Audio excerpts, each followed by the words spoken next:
Hello, welcome along to this Life Design Live. My name is Terry Lee Shield. I am host of Love School Space, and I will be hosting this live Life Design Live session. The session today is part of the Natural Holistic Healing series. And this particular live is based on committing to your spiritual path. So thank you very much for joining us, and welcome along. Welcome to Love School, and congratulations on taking this step towards committing to your spiritual path. It's a big deal. It certainly was for me. Although I say that, but only after the circumstances that led me to, I suppose, recommit to a spiritual path. I won't ramble too much because I've created a PDF that I'm going to work through with you today. A lot of this live will be based on screen share of the PDF. You'll get a copy of the PDF that you can go through and look in your own time to be able to really take it in and read it. I must confess, I did not have time to create some of the visuals I wanted to create for this live. I'm going to create them after, and I'll make sure that you have access to them. They will be around some of the ideas presented a bit later on in the solutions, and if you have any questions, feel free to message me, or of course you can get in touch after, either via the Love School chat system, via email, or potentially through my social media. I'll let you do that if you're connected with us there as well. So thank you very much for joining us, and let's dive straight in. I'm going to start. There we go. This is how the screen's going to look. There is quite a bit of writing in the PDF, but I'll talk through it. I'm Terry Lee Shield. There's a little bit there about my training. I trained in graphic design, and I made a bit and worked in the creative industry for a long time. And I made a choice linked to this commitment to my spiritual path.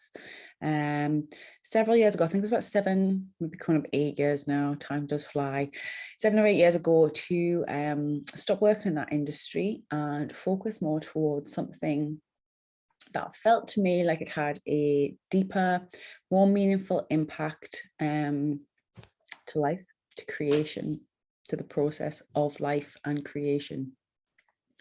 I actually quite enjoyed my job. I was a photographer and worked with families and things, and that aspect of my job I did quite enjoy, but there was something that was quite superficial for me in that. Although I enjoyed the creativity and some of the projects I worked on, that just, as I evolved spiritually, didn't feel quite right. So this is how come I'm here doing this now. This was a big radical shift in my life, where I chose to commit to this bigger picture and to serving God and spirit. Some of the words that I might use, if you're uncomfortable with, this is not about religion at all. In fact, I actually, don't follow any religious dogma. I was raised in the northeast of England. My family weren't particularly religious, although I do talk a little bit about religion through this, just a little bit. But more importantly for me, this is about your journey, how you can navigate and feed this desire to find a deeper meaning when we're sparked into this new awareness of spiritual life and spirituality. I'm an intuitive person. I'm neurodiverse in many ways. And I kind of see them a little bit connected. The more that I've explored psychology and things like that to understand, the more I kind of see the connection between these things. That's a whole other life I'll talk about another time, but I'm an intuitive person, always have been, particularly sensitive to my environment, to other people. I've had paranormal experiences since I was a child. Some of them I remember, some of them I don't, some of them were told to us, and they've pretty much gone on since birth. I was named into the Spiritualist Church as a baby, and was told then that I would have some sort, or I wasn't, my family was, that I have some sort of spiritual gifts, if you like to call them that. I don't particularly like to call them that, but spiritual insights and some sort of spiritual path that I would be called to follow. But actually, as a child, I have always just kind of had an understanding, I think possibly because of that, that there was like a higher intelligence, a higher power, the world of spirit we can tap into was always felt quite closely aligned with nature and creation. And that was very natural for me. But it was, I actually rejected that after sexual trauma in my preteen age, which literally, I mean, at the time, I kind of consciously chose to reject that because of the trauma, thinking, oh, well, why would this happen to us, and people don't care and life is awful. I was deeply hurt by that, and it affected a very big change in me through my teen years and in my early 20s. Actually, to the point of suicide, where I then had another spiritual awakening process. And that's kind of what I'm going to cover more about here. That process of committing to that change.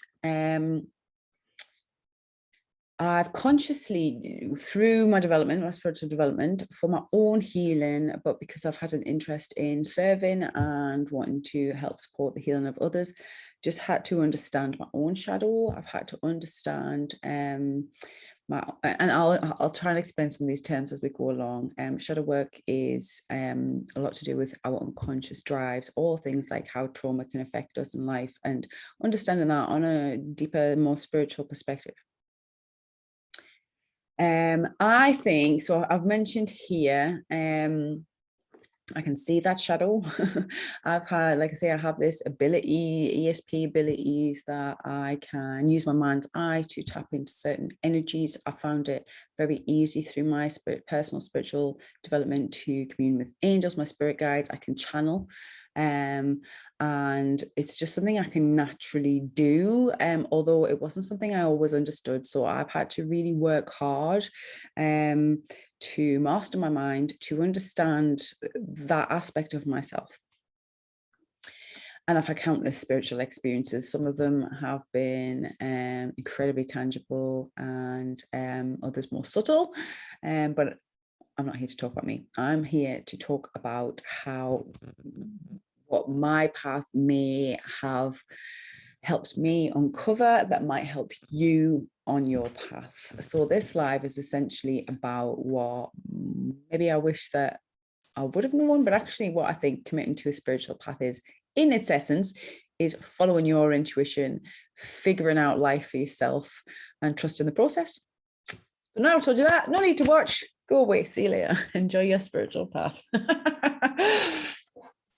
No, I'm kidding. I'll go on. But yeah, I actually think a lot of people who end up following a spiritual path or are naturally empathic, intuitive, psychic, they are shadow workers, which is, or some people refer to themselves as light workers, here to bring enlightenment to the planet, to really usher in this new time, this new way, new existence for humanity. But the reality is that I think that the reason that we go through these experiences is because we have a broader perspective, so we can see more and really are forced to look at the whole of life experience and then understand it. I don't think it's a choice. I do not think it's necessarily a gift. It depends how you look at it, right?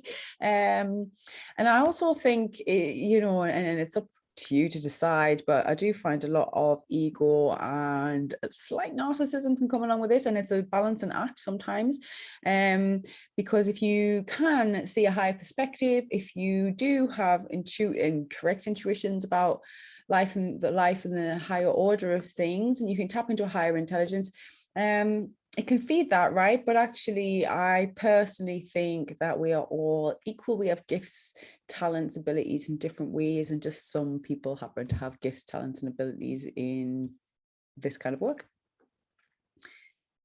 Little bit of a disclaimer here. You are required to do your own research. You know your body, you know your mind, you know your own spiritual beliefs, and it's up to you to act accordingly. I am not responsible for your health or any outcomes you may experience from following or implementing a life design process, or indeed anything that I say. I'm just a person saying stuff. It's up to you to discern for yourself whether that's useful or useless for you in your life and your path. Okay. Right, so this, I'm going to just flip off here a little bit for a minute. Oh, if it'll let me. Oh, it's not going to. Oh, there we go. Stop share. Sorry, do you know what? I'm fairly new to the Zoom, and I'm sorry if it gets a bit clunky. So I am here to share with you about committing to a path, but from a perspective of using life design tools. Life design tools are rooted in permaculture. They are from my experience changing my career path towards permaculture and a choice to nurture the land and work with community. That choice has had a lot of implications and impacts in my life. It's helped me to learn a lot about myself, about other people, about nature, about life in general, about how we interact with each other. And it feeds a lot of my personal belief system and how I choose to live. Excuse me. But the life design tools that I present are, and the life design process is effectively a manifestation of my spiritual path, grounded and rooted in my physical experience. This is kind of what I've produced from doing this work. They're tools that you can use to more consciously look at your life and navigate through it, making different choices, choosing. It's like a conscious way of making choices to get you from A to B. Okay, the design tools and the life design lives are all focused around how you can use them design tools. There is an introduction to life design, which is another live that I would very strongly recommend that you watch if you're into this. It's going to go into a lot more detail about the life design. Now, this is the third live I've now done. So there's the introduction to life design. I also did using life design to create healthy body systems as part of the Natural Holistic Healing series, which this is part of, and how to create a healthy mind system. The truth is they got very quite complex and the lives went on quite long. So for this one, I'm changing it up a little bit and I am going to skip past some aspects of information, not to miss you out, but just because I want to focus it more so on this particular subject. And if you want to see more detail about the tools that I present, how to use them, you're better off watching that other live, okay? Because it goes into a lot more detail and you can spend some time really getting to know those tools and processes. Right, let's go back to this. Okay. Life design is, like I say, it's a conscious creation process, and they're life design tools that you can put into practice to help any life-based system. Okay, and it's something that you can use and adapt to suit yourself. So why does life design help? I will cover this bit because why would I use life design for a spiritual path if it's an intuitive process? You don't have to. It's entirely up to you, but navigating a spiritual path can be a little bit confusing at times. It can be a bit overwhelming, especially when you're going through some of the more challenging aspects of it, dealing with all the emotions that can come up. Seeing the world clearly can be quite complex, can challenge us. So when you have something a process you can go through, something you can externalize, so you can really look at what you're doing and consider it, it can just help give you a plan. Life doesn't always go to plan, but at least if you have one, if you have a plan and strategy, you might not feel so lost in the dark. Okay, and that is the point of it. Life design acknowledges that process, okay, and it helps you identify problems and come up with solutions in a much more ordered way. Okay. It's holistic as well. So everything that I talk about, especially in the natural, holistic healing is based on creating a harmony between your body, your mind, and your spirit, and finding that alignment that helps you to heal, that helps you to enjoy your life more, to find some peace, to find some fulfillment. And it does create a more balanced lifestyle where you can consider all these things and then use that to your advantage. Right, how do you implement life design?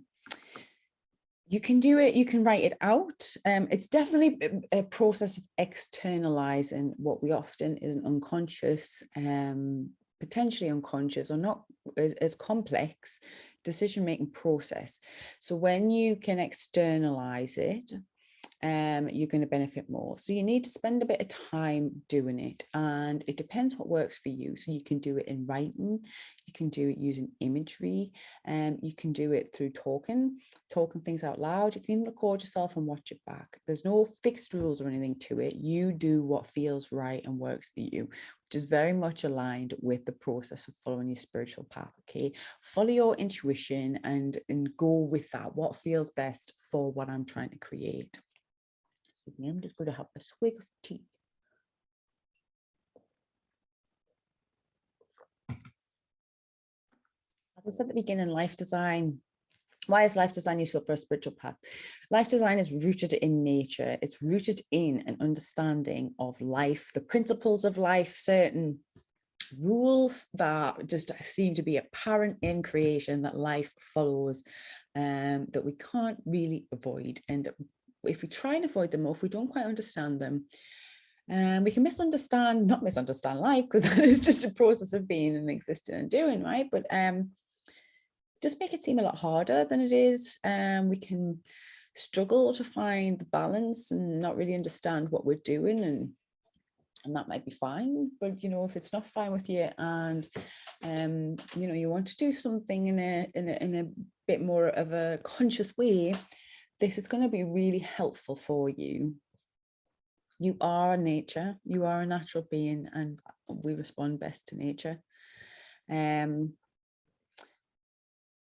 Our bodies in and itself is an ecosystem. It's a series of systems that work together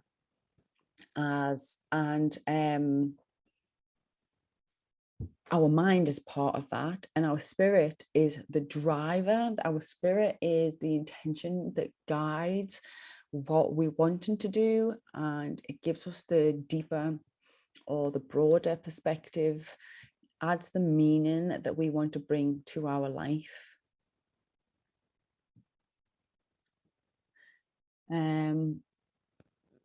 Okay, so the life design methods that I present they're all presented here. Okay, and like I say, there is the Life Design Live that goes into a lot of detail about each of these ones. Okay, I'm going to whiz through them. And I know that's not ideal if this is your first Life Design Live, but I would like you to understand what they are. It's a process of following prompts. Okay, they're generally words or ideas that you consider that help you think in a different way, that help you to explore different ideas that you've maybe never considered before. And it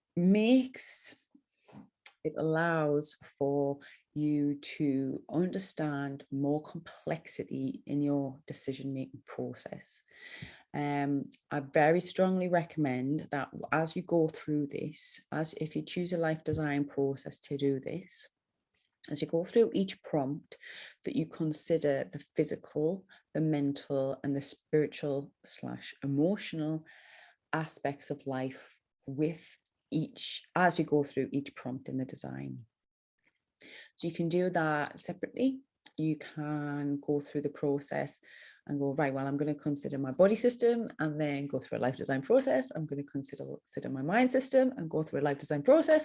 I'm going to consider my spiritual path and go through a life design process. You can do it that way. So you've got 3 separate designs, or you can choose a design process and you can consider how it affects your mind, body, and spirit with each prompt.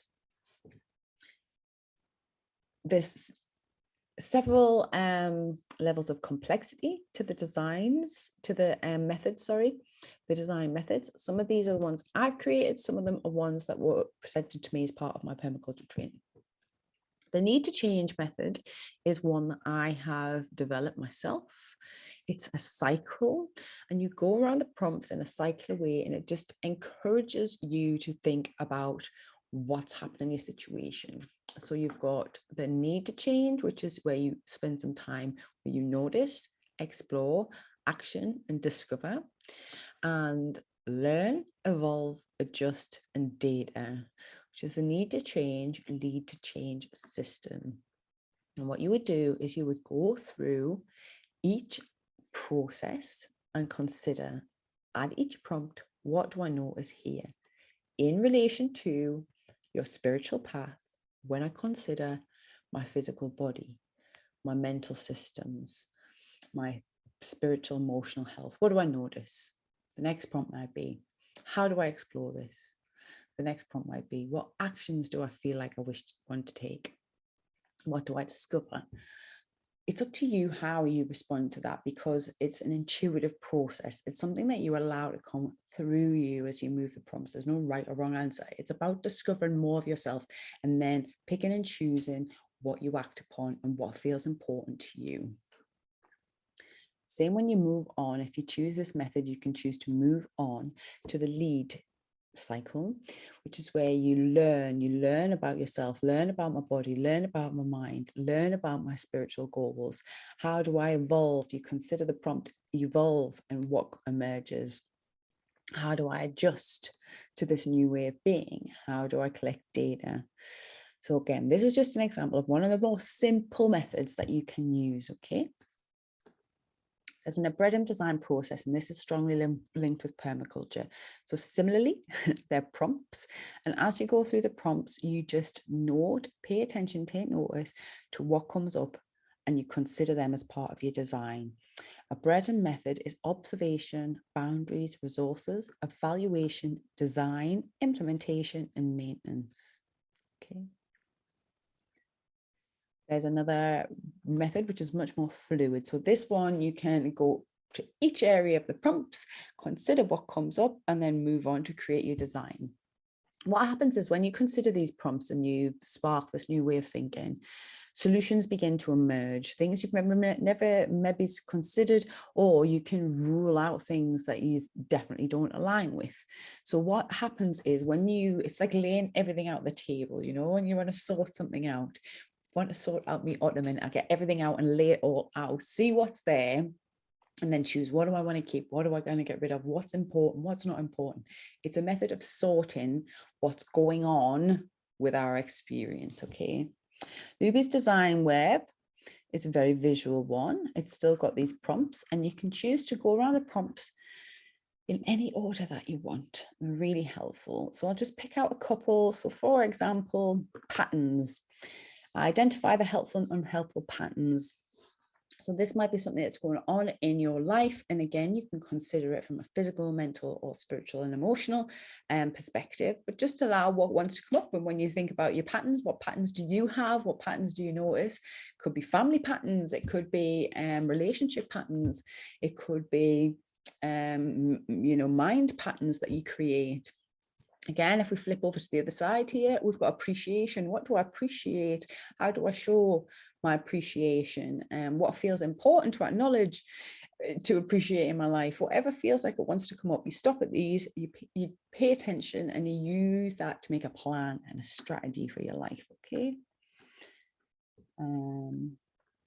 This is a little bit about the permaculture ethics and principles, because it is one of the prompts in Luby's design web. And actually, these are like principles for life that are based on observations of nature, and they're very helpful just to consider. And yeah, it's up to you if you want to use them or not, but they're there. They are presented for you. This is one of my personal design methods. It's called a formula for life. This is probably the most complex one. And actually, this is if you're interested in committing to a spiritual path, this is very much an energy-based formula. It's quite a meaty one. Takes quite a lot to consider, but actually for redesigning your life based around committing to a spiritual path, this is probably the one I would recommend. It might well take the longest time to consider, but when you're committing to a spiritual path, I think that's what you're doing. You're considering more so like what's going on in my life, what do I want from it, and what needs to be considered to get from what's going on to where I want to be. And actually the formula for life will work really, really well for that, for sure. The formula for life looks like this. It's based on numbers, and again, they're sentence prompts. And you go through each prompt and consider, in this case, the energy around, or what comes up when you consider these ideas around the formula. And they're based on and determined by energies that I've observed that are necessary for the creation of anything really, but of life, to find balance, to find harmony, to create something tangible in our life, or to redesign something tangible about in our life. Just a little FYI about me. Snowdrop Sunset, which is the design business that I run, it's actually based on my commitment to my spiritual path. It is my spirit name and my shadow name. So my spirit name, Snowdrop, was actually given to me during that naming ceremony that I had as a baby with the Spiritualist Church. And that represents my spirit energy. And Sunset is the name that was given to me as I embarked on really looking into my shadow work and getting into my body and taking my spiritual path to the next level. So I've brought them together for my middle path creation, which is what I use to create and design everything that I do now. That's where that comes from, if you're curious. So there's a bit more information about how to use the formula for life prompts here, but it can go into loads of detail in the introduction to life design, which I would recommend. The simplest method for the life design is this metamorphosis method. It's another one that I have created for you. It's the most open. It's got this like least amount of prompts. It's very simple. You start by setting your goal or intention, and then what you do is you just allow yourself to go through this process of evolution or metamorphosis, which is during phase 1 in the caterpillar phase, you consume and you learn. During phase 2 in the chrysalis phase, you integrate and align. And during phase 3 in the butterfly phase, you expand and you move. So what you would do if you were considering a spiritual path is, in each phase, like for example, in phase 1, you would consider, what do I need to consume? What do I need to take in? What do I need to learn in order to better inform my decisions to commit to this path? Go through that phase, have that phase of your development. As you feel like you've consumed enough and you're like, actually, I'm quite full of all this information, next stage would be turn into the goop of the chrysalis. Right, how do I integrate this into my life? How do I align this information that I have with what I want to create? And you experiment and you try on and see what fits and what works for you. And then the third phase, when you get to the butterfly phase, when you're like, I want to transform and put all this stuff out, I now know what works, what feels right for me, you expand and you move. And what do you need to do to allow that to happen? And I just cover a bit of that in there, how to do that. So I know I've whizzed through that really quickly. And like I say, I'm open to any feedback. If you feel that was a bit fast, I can stop and go through it again. Let me know. I can answer any questions. Or like I say, I would recommend that you watch the Life Design Live, which might help you out understand those methods a bit more, just to inform your decision. You can use completely an intuitive process to choose whatever method you feel works best for you. Whichever one feels best, do that one. Okay. Well, right. Let me just come back to here. I'm just gonna have a swig of tea, sorry.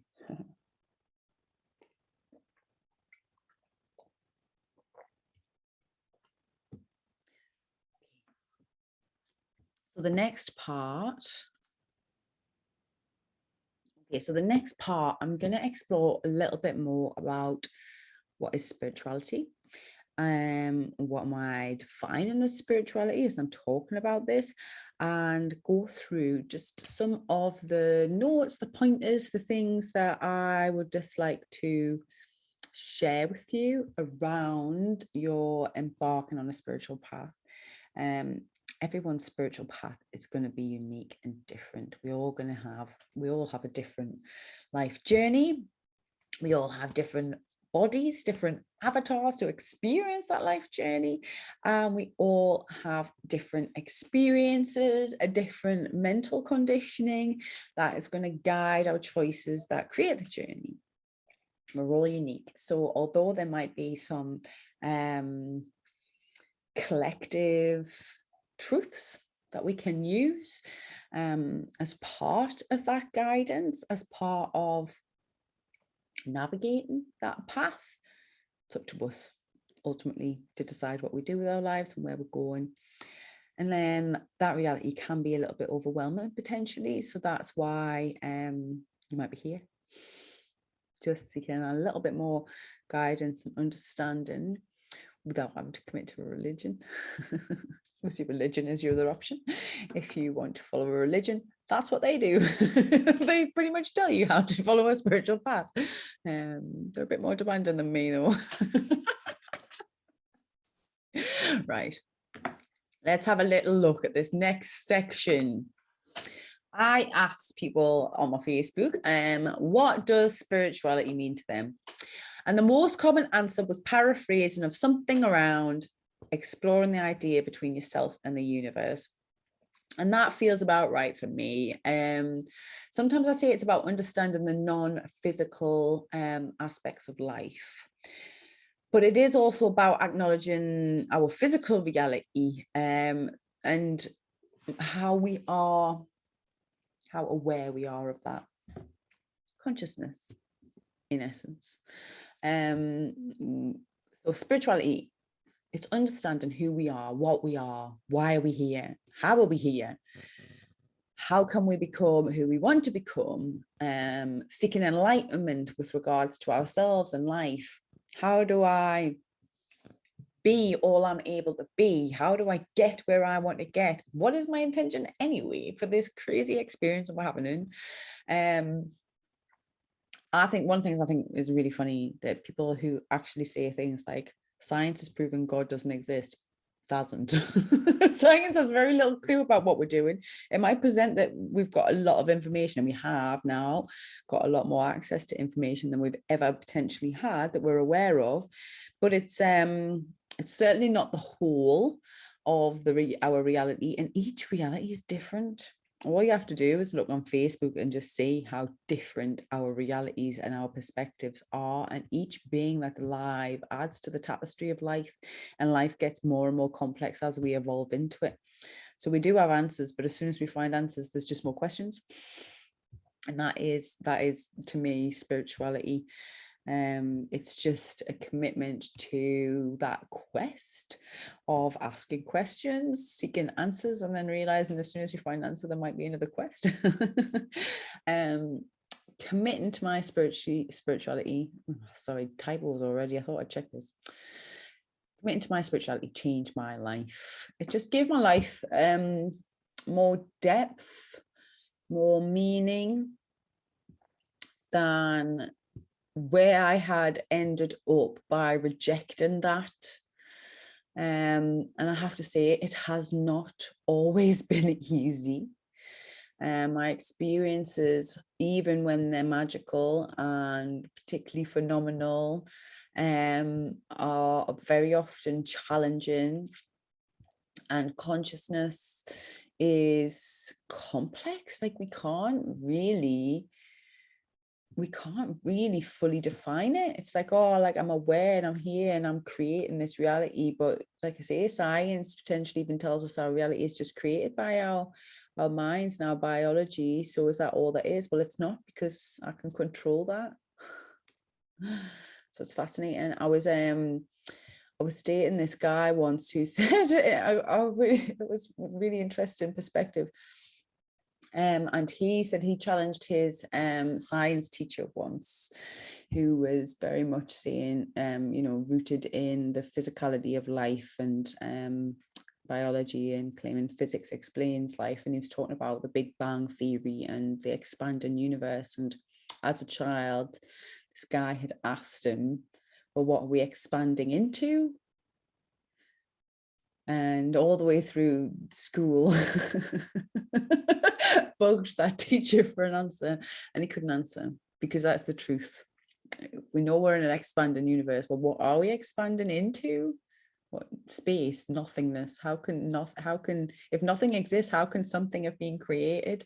These questions are the driving force of spirituality. Once you consider these really large questions and the fact that we don't have any answers to it, it can kind of make our little lives feel particularly insignificant, perhaps, or at least challenging the status quo and the expectations we put on each other to be part of society, or that restrict our experience of life.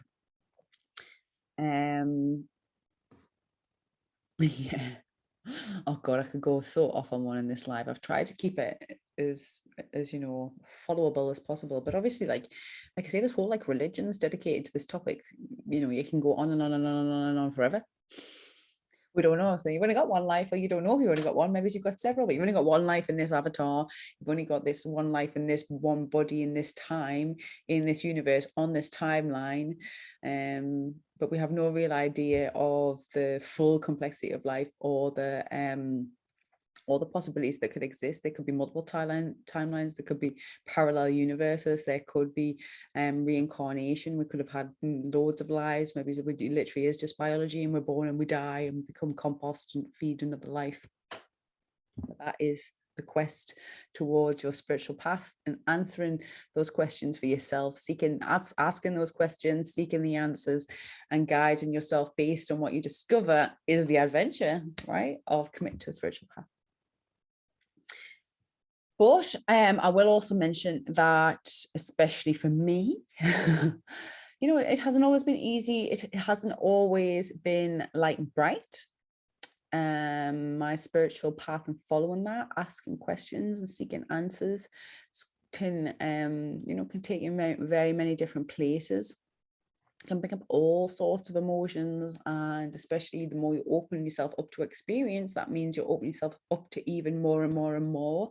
Now I very much choose, after everything I've learned, is to control my experience. I feel like I've experienced quite a few extremes, and then find that balance between navigating what works for me, what feels right, and then what I know that I can manage within my own life.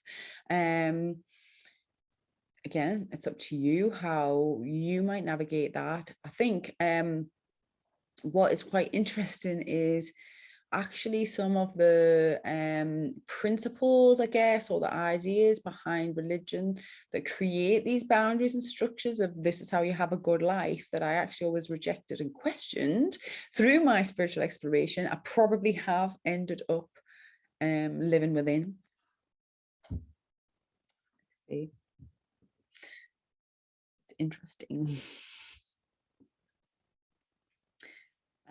Something else as well, so I've delved into a world of magic, and it's a really interesting path you can take down with your spiritual path, which is where you're kind of looking into consciously creating your life, which is what life design is about, but from a more energetic perspective. And like I say, I have kind of dabbled with that, and it's a lot of fun, but it can also have consequences. So there's definitely, for me, there was definitely something real there, and it's worth experimenting. But yeah, it's then having to understand what works for you and how much you want to commit into that process. And yeah, I've lost my little original train of thought with that, so sorry. I might end up coming back to it. Oh yeah, so understanding the intention behind a spiritual path, and using manifestation and things like that. Again, it's entirely up to you how you choose to do that, what your intentions are and things.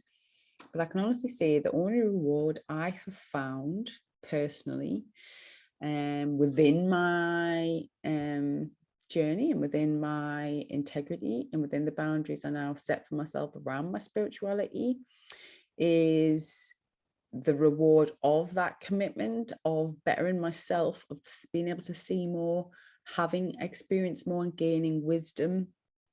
I personally haven't used my spiritual path either well or effectively, some people might say, to manifest physical gains, if that makes sense.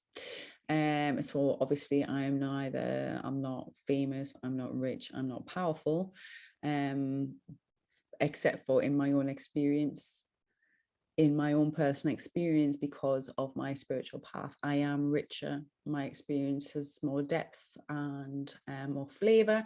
I am more powerful. I'm able to handle a lot more. I'm able to comprehend a lot more. I'm a lot more capable and able to make decisions for myself. And I know myself better. I am known to myself.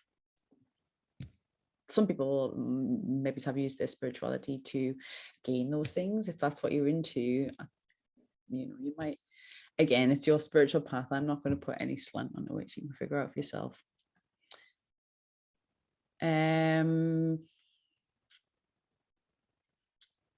Okay, so I mentioned here as well about like light work and energy work. I'm going to explain a little bit more about that a little bit further on.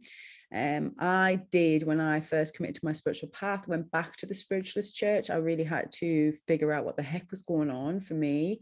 I had to really try and understand energy. I had to understand what was going on in my mind. And part of that was exploring light work, exploring energy work, working with, I still do. I'm going to show you my beautiful crystal egg that I have.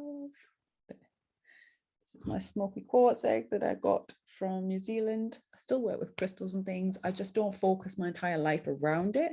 I didn't find that personally particularly helpful after a while, but I was totally in root for ages. So you do what feels right, and I suppose that's what I'm trying to say. And once I kind of had experienced this light and bright, there was still the the reality of life to deal with, and I think that's what feels balanced to me. And obviously you can figure that out for yourself or explore it, but I've also worked, like I say, I've also really delved into what you might consider the darker side of life, looking at my own demons and being open to different entities and energies that can influence us, that do influence us, and how they influence us. So that's like a little bit of a warning, I guess. I don't know about warning, but just be like, I just want to make people aware, I suppose, that I personally have experience with this, and I very much believe that there are there are energies. Everything is energy. There's all sorts of energies around us, and just being conscious of what you're dabbling in, which is why I kind of present this life design, because you can consciously choose then, instead of maybe unconsciously falling into something that maybe your higher perspective doesn't actually want. Yeah, that makes sense.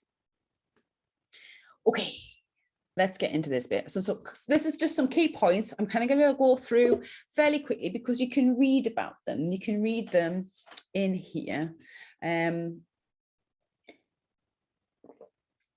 just some little notes on that I've discovered on my journey around spiritual path. We're both conscious and unconscious at all times. Consciousness has never been fully explained, and I don't think it ever will be, because life is supposed to be a mystery. It is a mystery. It is the greatest mystery. But yeah, it's just up to you to navigate your relationship with that, with consciousness, with our unconsciousness. And I have never personally experienced a state of complete consciousness or complete unconsciousness, although like I have been knocked out and stuff while like, you know, I've had operations and things, and I have been in really, really high states of consciousness where I'm super, super aware. But I don't think it's possible to be completely one or the other and be in a physical body. Life design and natural healing is holistic. So as you're going through, especially design process, it is really important to consider that you have a body. You need to honor the body. You have a mind. Something is experiencing, processing, gathering information about your experiences.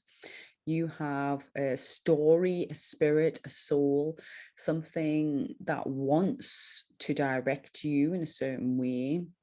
And we have environments as well that need to be considered. There's other people in the world. There's other circumstances going on around us, and they can all affect our experiences and our spirituality. So for example, I think what I'm trying to say here is like you can have the same spiritual experience in different environments or with a different mentality or with your body in a different state, and you'll always experience them differently. Yeah, this is just like a really good note. So respect your body because, well, like I say, as far as we're aware, this is the only chance you get in this avatar, in this time, in this physical body. It's all you really have, you know. Respect it. Respect your body. Using your mind as a tool is really effective way of planning your spiritual path, of paying attention to your spiritual path, of evolving on your spiritual path, and mastering, you know, your mind as a tool, I think, is part of our spiritual path. It's definitely brought me a great sense of fulfillment and self-mastery to be able to do that. And I've used my spirit, my what feels good, what feels energized, what I'm really driven to look at, to guide that.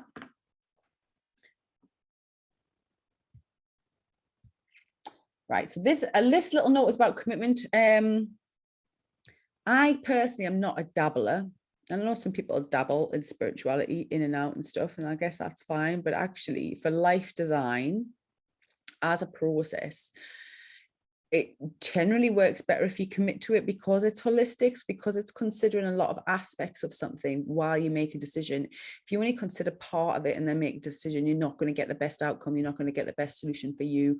So if you're using the life design process to plan your spiritual path, commit to it, like commit to that process. Even if you don't commit to the solution that comes out, consider it all, go through the whole process. So if you're using the life design formula, for example, don't just go 1 to 5 and then stop because you've not considered the whole of the situation. Go through it all. Like, don't, if you start it, finish it, because I think, I mean, it's not going to do you any harm not to, but it just, you're not going to know how beneficial the process is until you fully commit to it.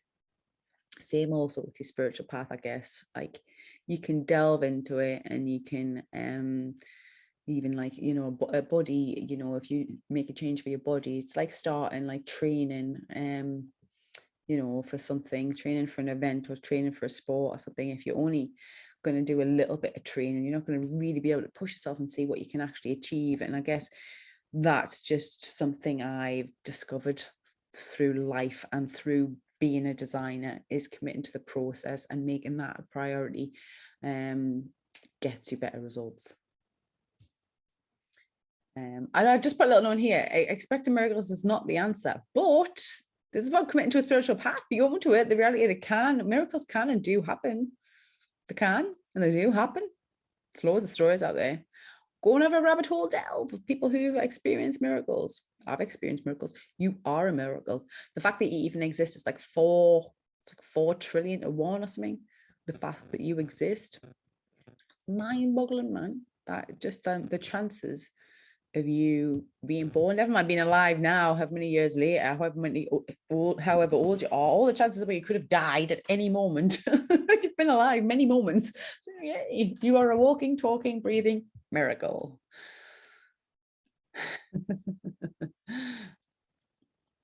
This one I do feel is a little bit important. Know your mind.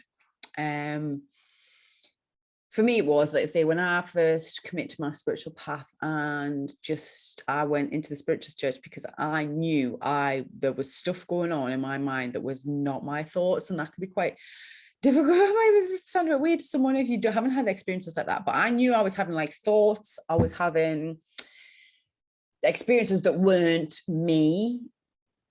I could like sense and I could tap into them. Sometimes I could pull them out or invite them in, but other times it was as if something was controlling my mind. Sometimes my mind was not under my command anyway. That was how it felt. So I went to the spiritual church to start developing that, because that was obviously how I had been introduced as a young child into the spiritual life. And it was the only place I could find where there was these sort of tools, and it was free. And there were experienced people there, and it felt to me a bit more trustworthy because they were a church.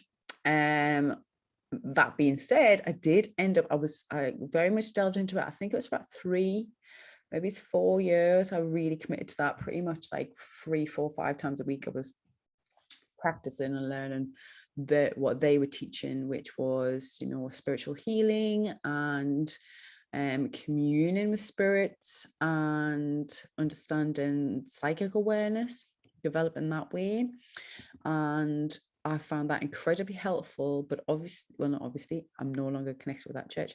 I made a choice not to go back there after some of my experiences, but actually going through the process was incredibly beneficial and enlightening for me. It helped me to understand myself in a way that I don't think I would have gotten that education anywhere else. So I'm not necessarily, like I say, I'm not connected with the spiritual church. This is not a advert for the spiritualist church. I'm just saying, like, I was very much drawn there, and that was my first step towards understanding my mind and committing to my path. And what that did help me to really clearly understand is that we humans are telepathic. We can pick up on energies, we can communicate with each other. And if you're not mastering your mind and you're not aware of how your mind's been influenced, and especially now where I've like navigated that trail of thought for quite a long time,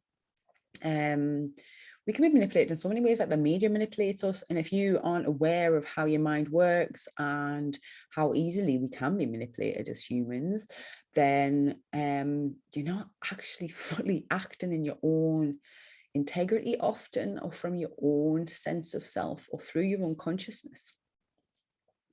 So that might be something to consider before you embark, or as you consider embarking on a spiritual path as part of your life design. And like I say, I've done a whole live around creating healthy mind systems that might make that process helpful for you. You are not your mind. There is something that can control your mind. There's something that's observing your mind, and separating self from mind can be quite an awakening process in and of itself, but is a step towards self-mastery. Another really good one. Be prepared to be wrong. Look, our egos hate being wrong, right? So your ego is your persona. It's your self-identity that you use to present yourself to the world as a thing, as a being. And that ego is rigid. It likes to know exactly what is going on, what is right and what is wrong. When you commit to a spiritual path, you're essentially dissolving that ego, because you're saying, well, surely there's more than just this persona. Surely there's just more to life than just what I'm seeing, what I'm sensing physically. There's all this other stuff going on in the world, and I want to explore that. So when you're doing that, you're essentially dissolving your ego, but the ego can always creep in, even into spirituality. I don't think that you can hear all sorts of terms when you commit onto a spiritual path about dissolving ego, and what's another one that I've heard? Doing like ego, I can't even think of them now, like rituals to like get rid of your ego. That's bullshit. You can't really do that. And then even if you can, right, even if it works. So I know, so me and my friend who are followed a spiritual path for a while, I did do a thing when I went really into like the light work stuff about dissolving your ego and all that, being egoless. And she did a ritual. She's a shaman, and she did a ritual about dissolving your ego. And do you know what it makes you? Completely codependent. If you've got no ego, absolutely no persona, you're just wide open to any sort of experience and any sort of idea of you, you can lose all sense of self. This is why it's really important to set your own limits with all of this, because actually consciousness, the idea of consciousness is vast. It's very, very, very vast. So experiment with it. Yeah, sure. You know, I'm not saying don't do it. Do what you want. Do what you want. It's your life. It's your process. But just some of this stuff could be a bit, lead you to have experiences that are maybe not necessarily helpful unless you're aware of, I'm just doing this as part of an experiment to understand myself and just to understand life a bit better. And that's generally something I don't think you can do, is dissolve the ego. I think our ego constantly evolves with us. And it's good to have a sense of persona that you share with the world, like, you know, a fixed viewpoint or perspective. But that being said, one thing I have learned is if I have decided that I'm right about something, the universe will always pretty much always prove me wrong because there's so much to consider.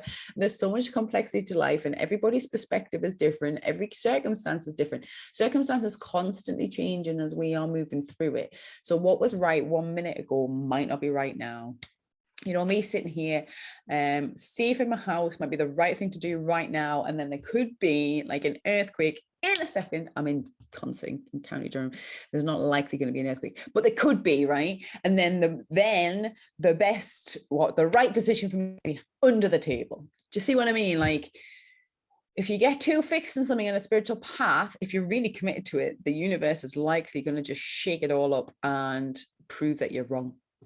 And being prepared to be wrong is really helpful. Something to consider as you're moving through life. You know, maybe you're just wrong. It doesn't mean you're wrong as a person or fundamentally wrong. You know, these ideas that something like that based on shit and the emotion of shame and stuff, that might come up at times, and that's something that, a bit more seriously, that's something that you might have to process. This is the other side of the spiritual path, as you consider these things, like, am I wrong?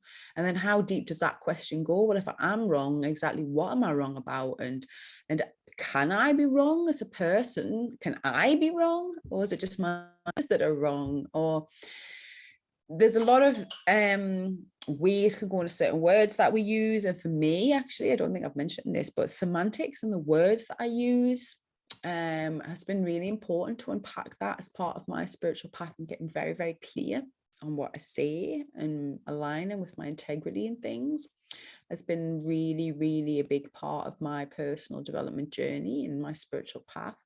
And then just understanding how much we can attach emotionally to different words, different ideas about ourselves, other people, world, life. And like I say, very often, anytime thinking that either I'm wrong or I'm right, I'm very often presented with something that disproves that theory. And discerning what was wrong or right for us in that moment is a very different thing.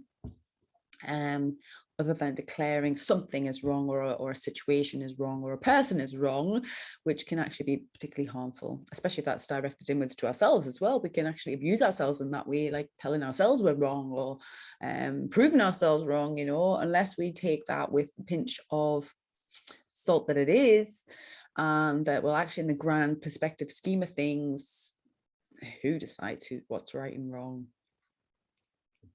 We do. So can we change those parameters? And that's part of a spiritual journey, I think. Another big one, having emotions and experiences is part of the spiritual path. There is this term that goes around now called spiritual bypassing, which is really important because I think with the new age and opening up to spirituality, and people have found different tools, different ways of coping with that helpful. When you're going through a dark night of the soul, which is what you call, I'll talk about it maybe more later, but when you first go through an awakening process, it generally comes from a crisis, or it comes from something that really makes us look at life, really makes us consider it. And the more that we look at life, we can see things that we never noticed before. And the reason we didn't notice is because our ego avoided them. It didn't want to look at it because it was too challenging for us.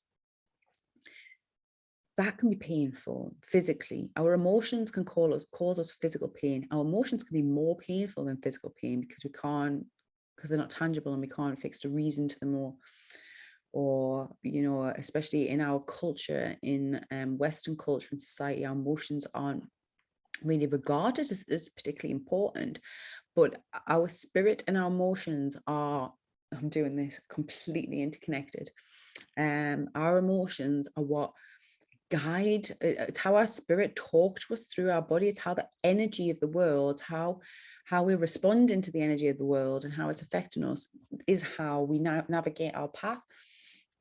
And if we're trying to bypass those emotions, if we're trying to just seek lightness, happiness, positivity, joyfulness, just because there's nothing wrong with seeking those things, but just because we're trying to avoid the reality of life, that can also cause us a bit of harm. And I've experienced that, because we are supposed to experience things as part of the human journey, and having emotions is how we learn what we want to experience and what is aligned for us in our spiritual path. So when we bypass it, when we avoid it, reject it, or deny it, we're not getting the full benefit of that experience. So yeah, it's just something to be aware of, that these things can be really tempting and they can feel really good, but if we're just using it as an avoidance tactic, it can almost become like an addiction, like getting high spiritually and seeking higher and higher perspectives, or avoiding life through spirituality, can literally be as damaging as an addiction as like getting high on drugs. I think that's why we call it the same thing, because we're just trying to constantly lift ourselves out of our reality instead of going through it. And for me, pumping that spiritual muscle and getting stronger and growing as a person is about being able to experience more of those experiences and understand our emotions better, and using, like I say, using them to navigate and really understand our experience and decide and discern for ourselves what we want to invite into our experience. And that's where the mastery comes in. We've kind of touched on this a little bit before about mastering your mind, but just understanding that your mind can be manipulated. And if you open yourself up on a spiritual path, especially if you start playing with light work or understanding your psychic abilities, there are energies, there are beings, there are life forces that we can't necessarily see that can manipulate us. Even, you know, some people who do light work, some people who are healers, we're all just human, and they can have a different perspective to ours that's not necessarily aligned with us. They might be working out of something that's not particularly in our best interest, might be in theirs. Life's complex. Life is complex, and realizing that a lot of the time when you're embarking on a spiritual path, if you're going through all these emotions and you're very unsure about what's going on, you're trying to find clarity in your experience. And as we grow, you know, it's a stretch, you know, we're a bit more tender, we are a bit more vulnerable, but understanding that we're still responsible for ourselves and our vulnerability as adults, and other people can and will potentially manipulate or take advantage of us. So just learning to trust and your intuition, and understanding that, you know, we can learn from all experiences, and that means at times, sometimes people might take advantage of us, or we might get hurt, and sometimes that might be deeply healing, transformative, and helpful. It's just something that's quite important, I think, and worth mentioning. Not every thought you have, not every feeling that you feel comes from you. It's not always yours. People can influence us, and that's part of the journey, is to really understand that. Trust your intuition, but know it can be wrong. Again, another key aspect of following a spiritual path is being intuitive, trusting yourself, trusting your intuition, your instincts, and your soul guidance. They are different. For me, I'm not dictating where yours might come from, but after years of really trying to develop and understand this, for me, intuition comes from a higher source. It comes down and through me. It's intelligence. It's a higher intelligence that's directing me towards a bigger vision, the bigger vision I want for my life. Okay. my instincts, my gut instincts, my primal gut instincts is in the body, picks up really quickly and easily a danger, any sort of threat. It can pick up really, really subtle things that we maybe is not conscious and aware of. And some of that might be real danger, some of it might be perceived danger, but either way, learning to trust your instincts is really helpful as part of the spiritual path. And our soul guidance, for me, comes through the heart, and I can access that from an emergence within. And I think we all have access to these different levels of intelligence, and learning how that comes through you and how that feels for you can be an important part of your spiritual path. And that's why it's really worth considering the holistic nature of who we are. So our bodies, our minds, and our spirit, our heart, what brings us love, what we really want to do.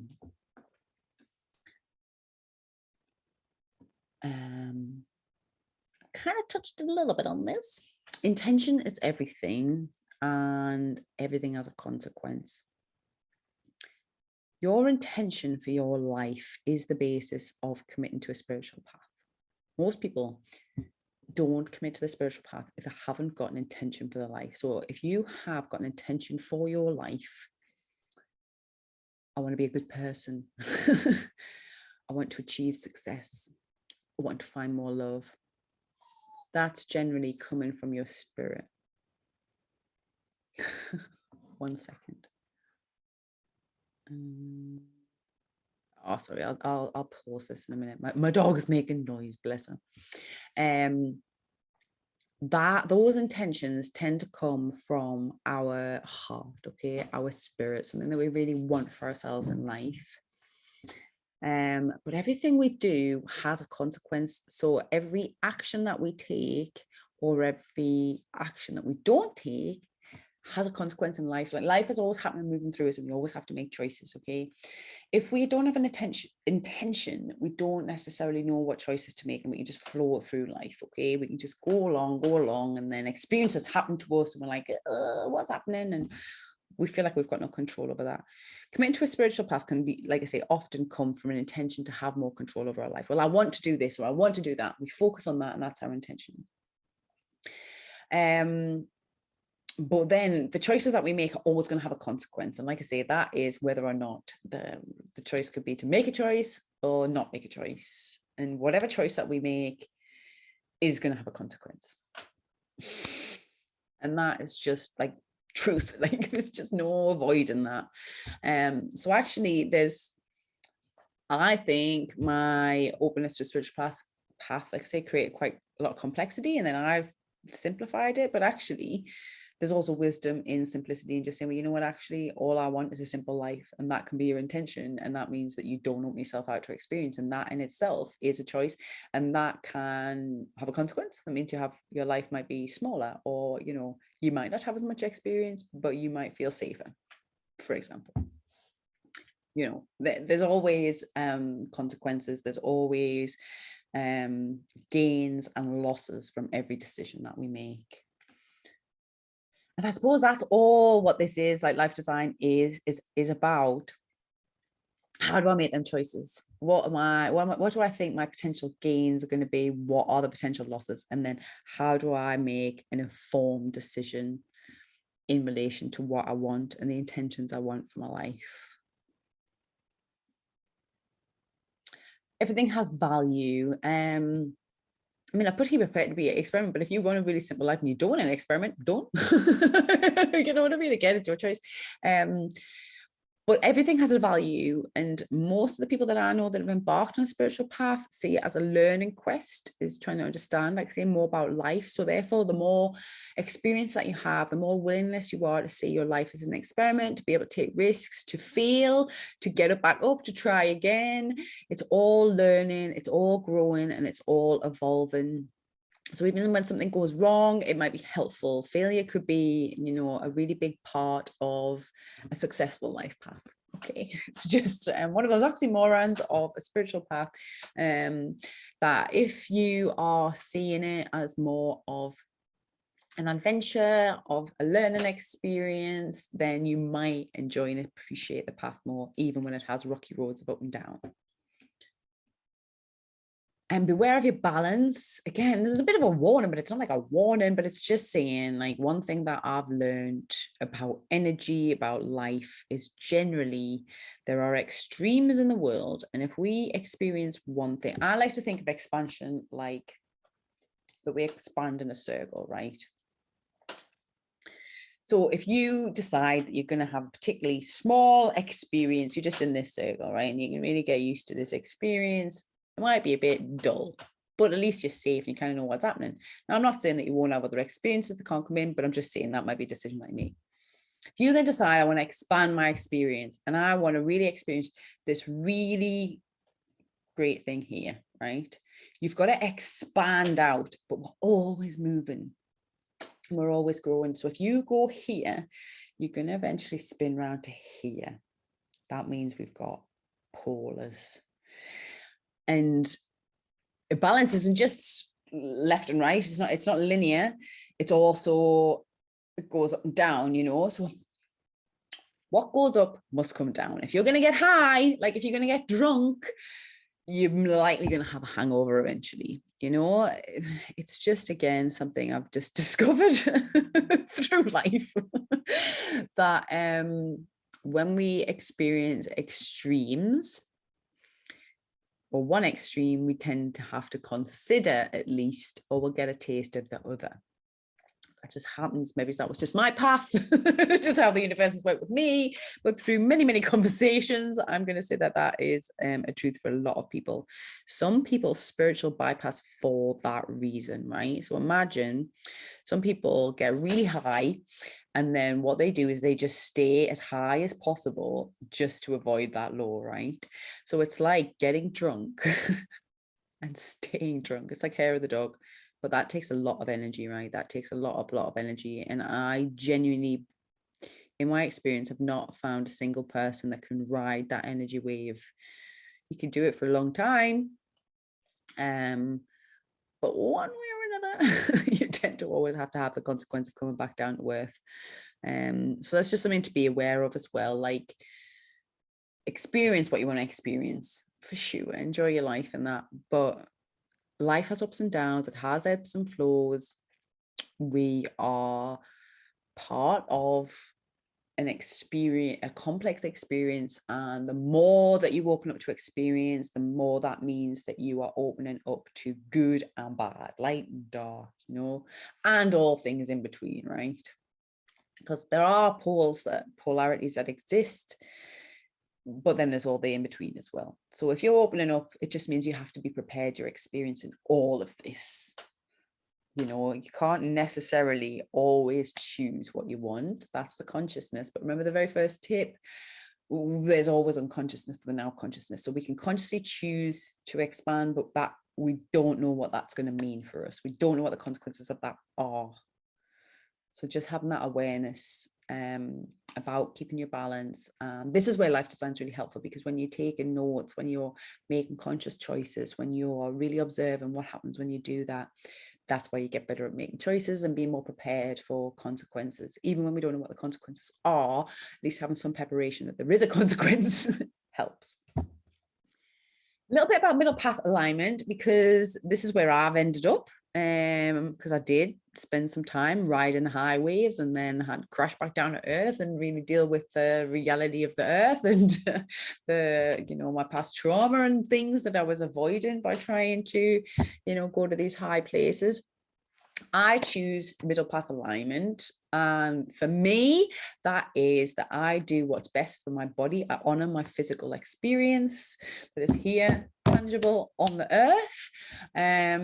I honor what's best for me, my body, my mind, my intentions in life. And I honor what's best for the collective, the earth, the universe, if you like. So I honor what's best for myself as an individual and what is best for the whole of life and the whole of existence. Daisy, settle just 1 minute, darling.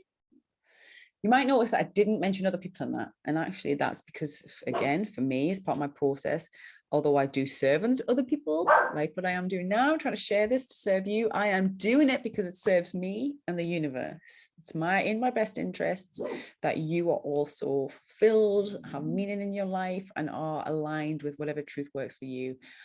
It is in my higher intention, I feel, and in the collective best interest of the planet, I feel.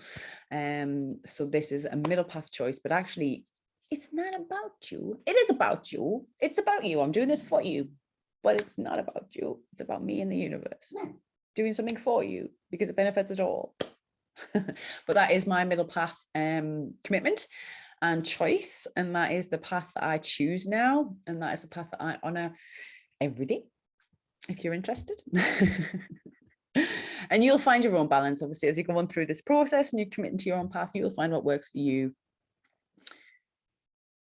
Another tip. So you will need faith to commit to a spiritual path. Like I say, it's ups and downs, there's highs and lows. Sometimes it can be certain, sometimes it can be really uncertain. And you will experience doubt as you're going through all this stuff and you're having different emotions and you're having to figure out what's going on in your mind and on in your body, and it can get a bit complex, and then it can get a bit simple, and then you can think, am I going to get a reward? Am I not going to get a reward? What rewards do I even want? Who said there was even going to be a reward? All this stuff that is the complexity between us just being a human, an uncertain human in this complex blooming universe that we don't really understand. You will experience doubt, and it is potentially faith that gets you through. Some people talk about God, use words like God, Allah, your higher self, you might have heard, your divinity, Mother Earth, Jesus, whatever it is you have faith in, it doesn't really matter. It might change as you go through life, it might not. What I do think matters is that you do have some sort of faith. Otherwise, you're just lost in the dark. You could even use your life design as your faith. Do you know what I mean? It doesn't really matter what it is. It's something that you believe, that you're like, yes, I can trust this. And faith is unwavering, even when we have doubt. I doubt all the time, and I overthink everything. I always doubt myself, doubt my path, doubt whether it was worth it, doubt should I even be doing this right now. But actually, I have faith. So even when I doubt, I just have faith in a bigger ideal for myself, bigger ideal for life. Everything I've gone through just reinforces my faith despite the doubt. You might want to create a ritual, a mantra. Mantra is something you repeat again and again. A prayer, a talisman. A talisman is like something that symbolizes. I have a few talismans. This is one of them, something that I wear that just affirms my faith or a commitment into a process that I believe in. So even when I doubt it, or I'm annoyed with it, or I think I don't want to commit to this process anymore, I've actually got this bigger source of trust and faith that actually this is just a moment of doubt, and my overall soul, my spirit believes in something much bigger, and that's what keeps me going every day. Don't expect it to be easy. Spiritual path's not easy.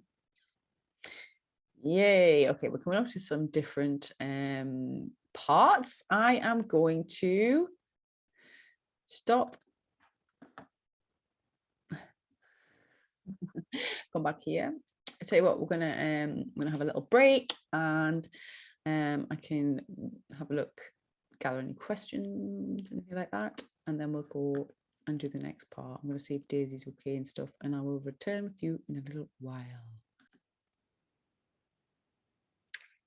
Hello, I'm back.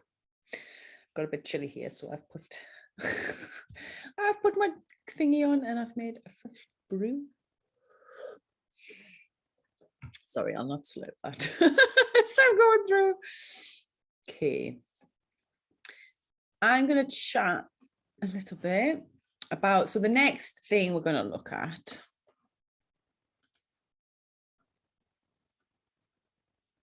is what benefits can you expect from designing a spiritual path strategy. So the point of doing a life design is to externalize your consciousness. I'm going to talk a little bit about further on about what that means, consciousness in respect to a spiritual path. But it's also about creating an environment in and around ourselves. It allows us for curiosity, and it sets boundaries for ourselves dependent on our soul intention. So if our soul intention is to learn as much as we can, then we know we want a pretty broad boundary around that. And that when we have some sort of record of what we're doing, kind of pleases the soul, makes it feel more interesting, and gives us a focus point, can make it feel more worthwhile, especially when going through maybe some of the challenges, the emotional challenges of exploring a spiritual path. I think a lot of our soul is essentially a story unfolding. It's a thread of a story. It's the only continual thing in our life. Like, our bodies are constantly changing. You know, we can change our mind any given moment. But the thread that runs through every aspect of our life, that experiences everything, is our consciousness. And if our consciousness is our soul, then our soul is the story of our life. And I mean, this is where it kind of can get a bit big, perhaps, and wondrous. In that case, then, is there something in our story that links to our past, our ancestral history? Everything that's created me, this version of me in this moment, is based on past that previously existed, that's accumulated into this moment that allows me to exist. Our soul is the thread that ties that all together, that has experienced that. Our soul is the only part of us that's consistent, that knows our experience ever. So yeah, the setting a spiritual path, creating a strategy for the spiritual path through life design, it kind of records that, and it gives it a focus. It's almost like being a writer, novel writer. If you're going to write a story, you want to understand your characters, you want to create a plot, you want to kind of experience or translate that experience through as many senses as we can, and that's what our soul is, I think. But beyond that, okay, so another thing as well is, especially with a soul commitment to a spiritual path, to a soul evolution, it's probably not best to necessarily be fixed on rigid outcomes, because there's no time. Maybe that's not what is intended for us. Maybe that's not what we're capable of. Maybe that's not what we're destined to experience. I don't know how much you believe in those things, destiny, fate, whatever. That's for you to decide, isn't it? And for you to experiment with. Maybe you do want to set really, really clear intentions. But a soul path to me feels like a higher intention that doesn't necessarily have a fixed outcome. It's something that we're always like striving towards, something that we're always wanting to achieve, something that we're always wanting to expand into. And that intention is personal for each of us. But there are some benefits that I experienced from committing to my spiritual path, understanding myself better, understanding how I respond, understanding my experiences better, understanding my limitations and the harm of some of the experiences that I had on me, how I can affect other people, and just being able to navigate all that better or with less extreme emotions. To be able to make more conscious decisions so that I can navigate life in a more informed way and choose more of the consequences that I might experience, set boundaries for myself, to make choices aligned with what I do and don't want, what I discern as right and wrong for me. It's generally improved my health and well-being massively. This is why this is part of the natural holistic healing journey. It is my soul path that has led me towards all my healing, towards nurturing my body, towards understanding my mind. And that in turn has created an environment within myself and in my experience that allows me to be well, physically, mentally, emotionally well, and have general improved conditions of my existence. It's led me to be able to communicate better, to understand myself and other people better, and life in general more. I've got more confidence. I have more self-esteem now. I found much more peace and happiness and fulfillment in my life. I have better connections. Maybe it's not as many connections actually. Maybe it's, well, yeah, I probably don't connect with as many people, but the people that I do connect with, those connections are better. Or they feel more important, they feel more tangible. And that includes like my connection to nature and my connection to even the animals in my life, as well as the people and the projects, all sorts. I have less addictions, less dependency on other people and other things. I've had way more magical and interesting developments in my life. I've had experiences that are like amazing, really amazing experiences. And the best benefit is I like my life. For the most part, sometimes, it can be challenging, but that is life. Okay, let's get into a little bit of strategy. Let me share the screen. Okay. By the way, that I just went through, it's all there in the PDF. What do I consider to create a spiritual path strategy with life design?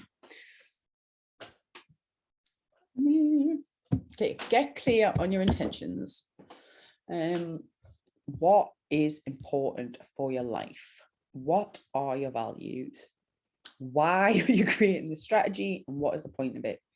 Once you understand that, it just gives you a fixed parameter to create, focus on, to create your life design. You also want to be aware of your limited abilities, okay? And we all learn in different ways, we all express in different ways, we're all able to do different things at different times. So what is going to be the best work? What's going to work best for you to create the life design? Will it be better to write it, record it, draw it? Think about the practicalities. What are you capable of processing, and how are you capable of processing it? How advanced are you in your self-considering and self-awareness?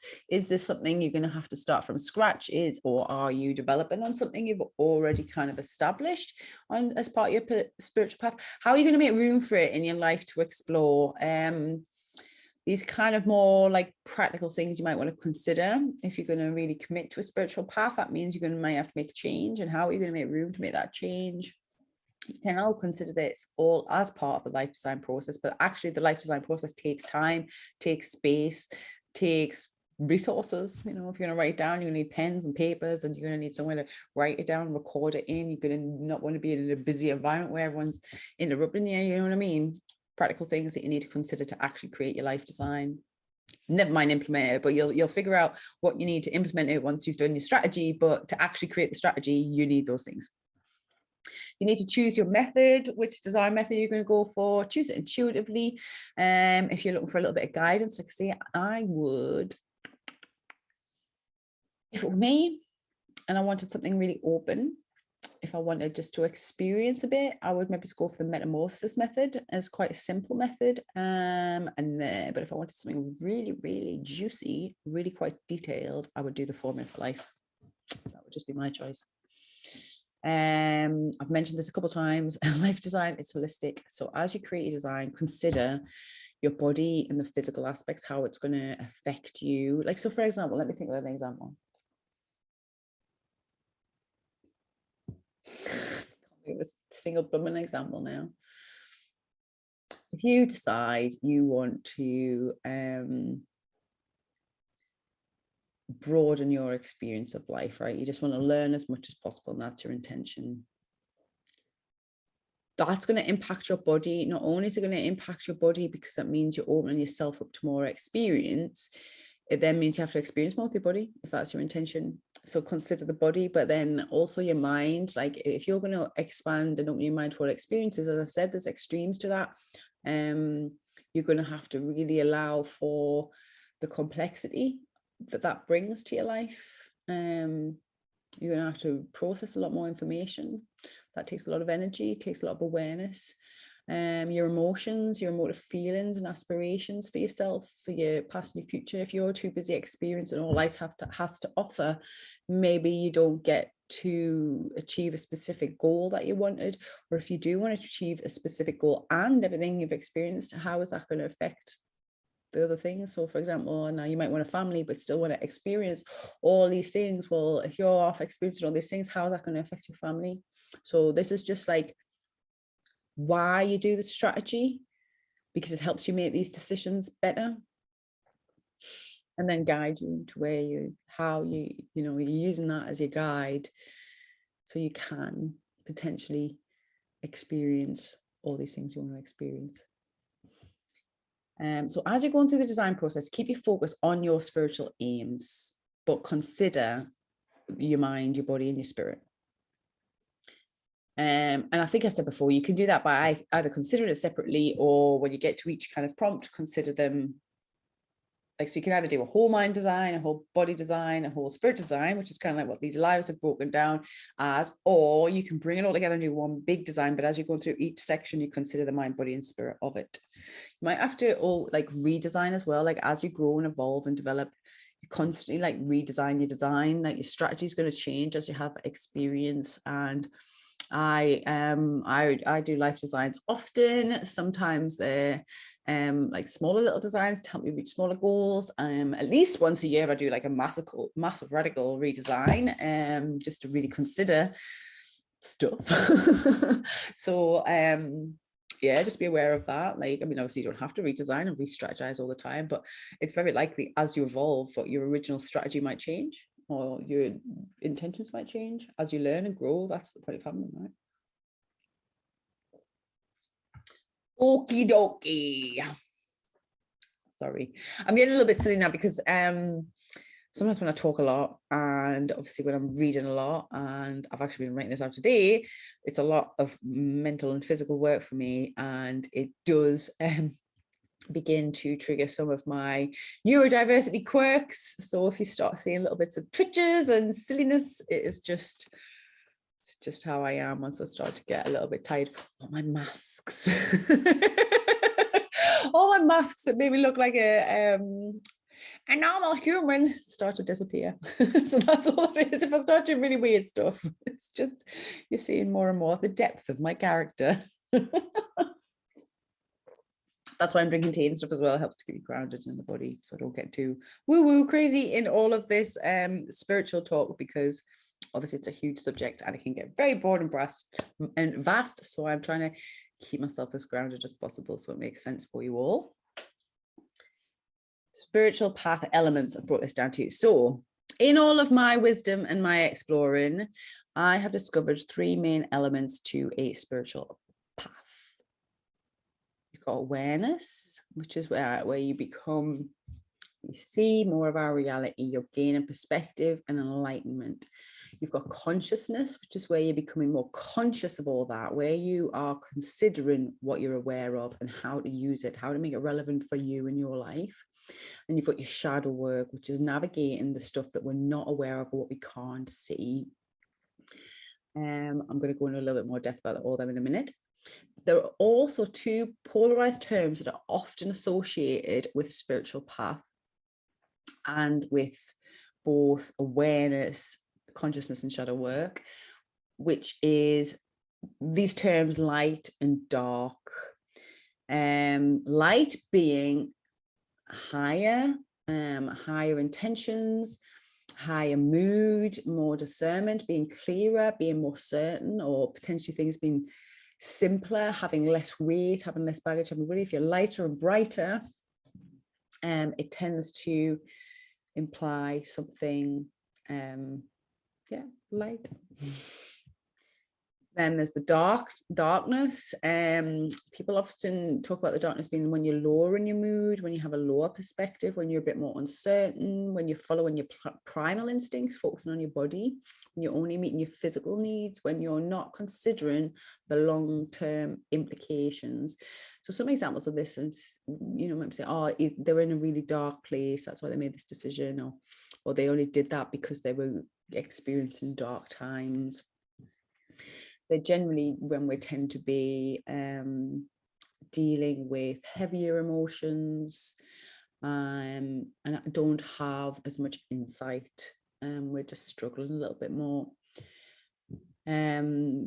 Other links, so often the mind is linked with our awareness, with lightness, with our discernment and clarity. That's often like linked with these higher realms of our mind, and the body, the physical body that is dense, more dense, is associated with darkness or shadow work. In Christian religions and some other religions, they often associate lightness with gods and angels and heavenly things, and darkness with demons, devils, and hell. And I think this is what sometimes skews our preference towards exploring light over dark. Some people associate life with growth and death with decay, and darkness and death with decay. Personally, I think we need both and all of it, hence the middle path. I don't think you can have light without dark. I don't think you can have dark without light. You can't have life without death. You can't have growth without decay. That's just how my understanding has evolved. It just seems to be, well, what works really well for me, and it seems to be tied in with my own lineage as well. But obviously it's up to you what you believe in and what you practice and what you follow, and what you align with. But yeah, those are generally the terms that are often used that you might come across as you're committing to a path. Okay, so going through a process of becoming aware, it's generally the first part of the spiritual awakening. And I think, so the terms like, we talk about a lot quite now, it's very relevant at the minute, isn't it? Being, waking people up, trying to get them to see more clearly what's going on in life, assuming that we're all walking around asleep. But it's not necessarily that we're walking around asleep, it's just that we might not be fully like aware of what's going on in our experience. We're just running on our unconscious drives. We're running on what we've been conditioned to run on, because our bodies, our mind, we always want to use less energy, and that is our default position, is just to exist. It's what a lot of animals do, they just exist. They don't really consider the consequences of their actions. They're just guided, they just exist, they just do things.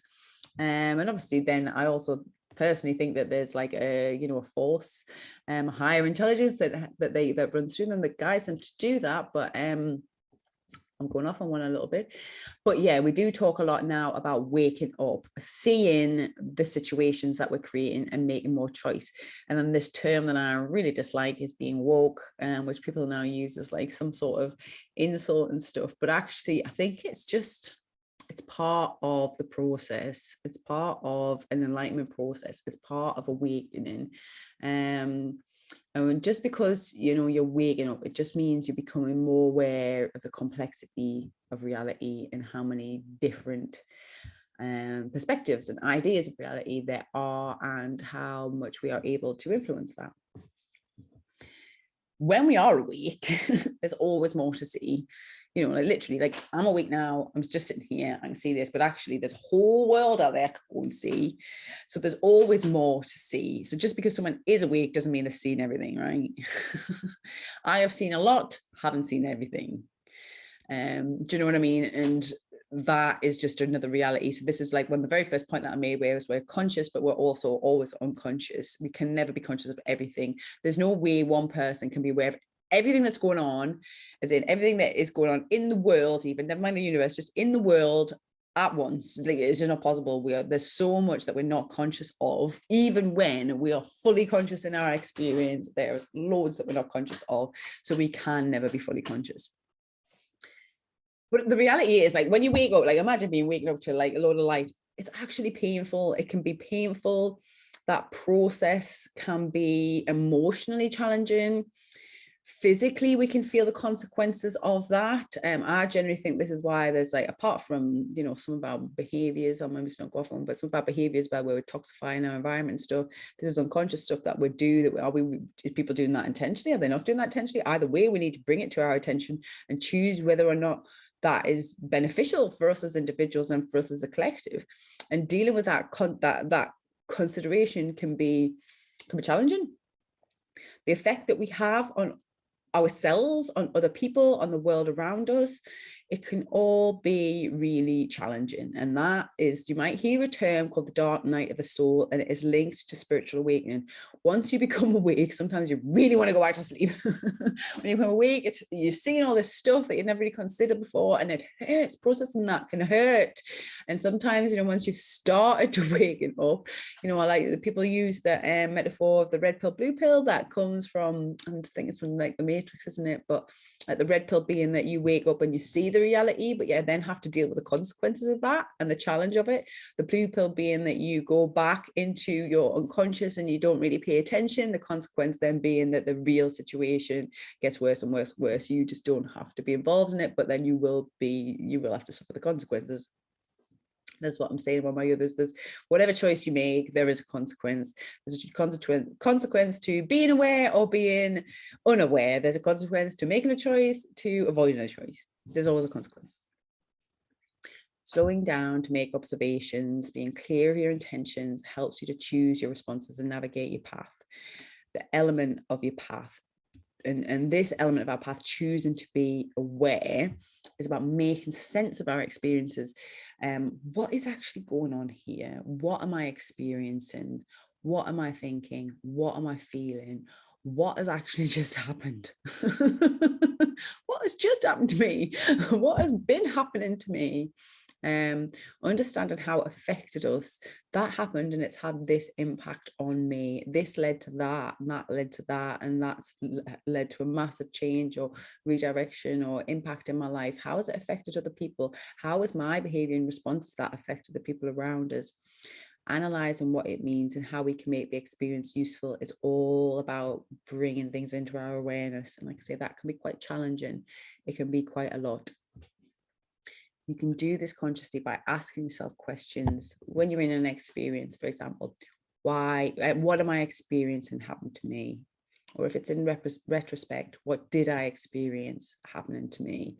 And that can be sensory. What physically happened? What did I hear? What did I hear? What was actually said versus what did I hear? What did I interpret that I heard? What did I smell? What did I taste? What was I touching? What did I see? What did I sense? How did I feel about it? What is my body responding to what I'm experiencing?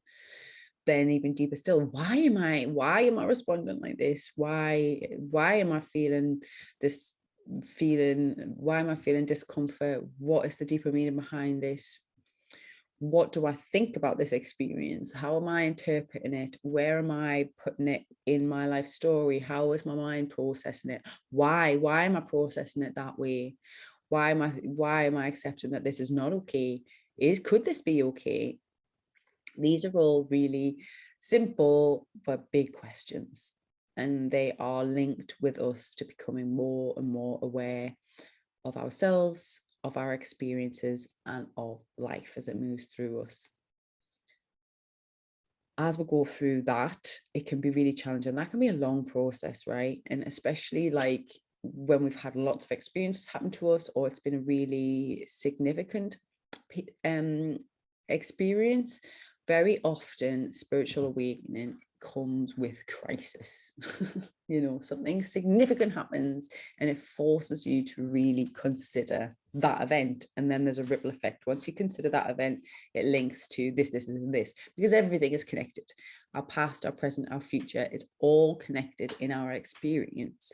So the more that we can become aware of our experience, the more it informs how we move forward, how we deal with that, how we process it, how we navigate it. But like I say, because it can all be connected to so much, connected to ourselves, other people, our environments, the bigger environment, the planet, our collective consciousness, it can be a complex process. So due to that, it's often part of our awareness to invite in some compassion, to move through a grief process, to allow ourselves to experience what we're experiencing. A radical shift in our perspective, especially when it's linked to crisis or maybe some sort of trauma or something that happened, it can be jarring. It can take an adjustment. It can be very uncomfortable. And then just another note that spiritual awareness is always evolving, and sometimes things don't just happen once.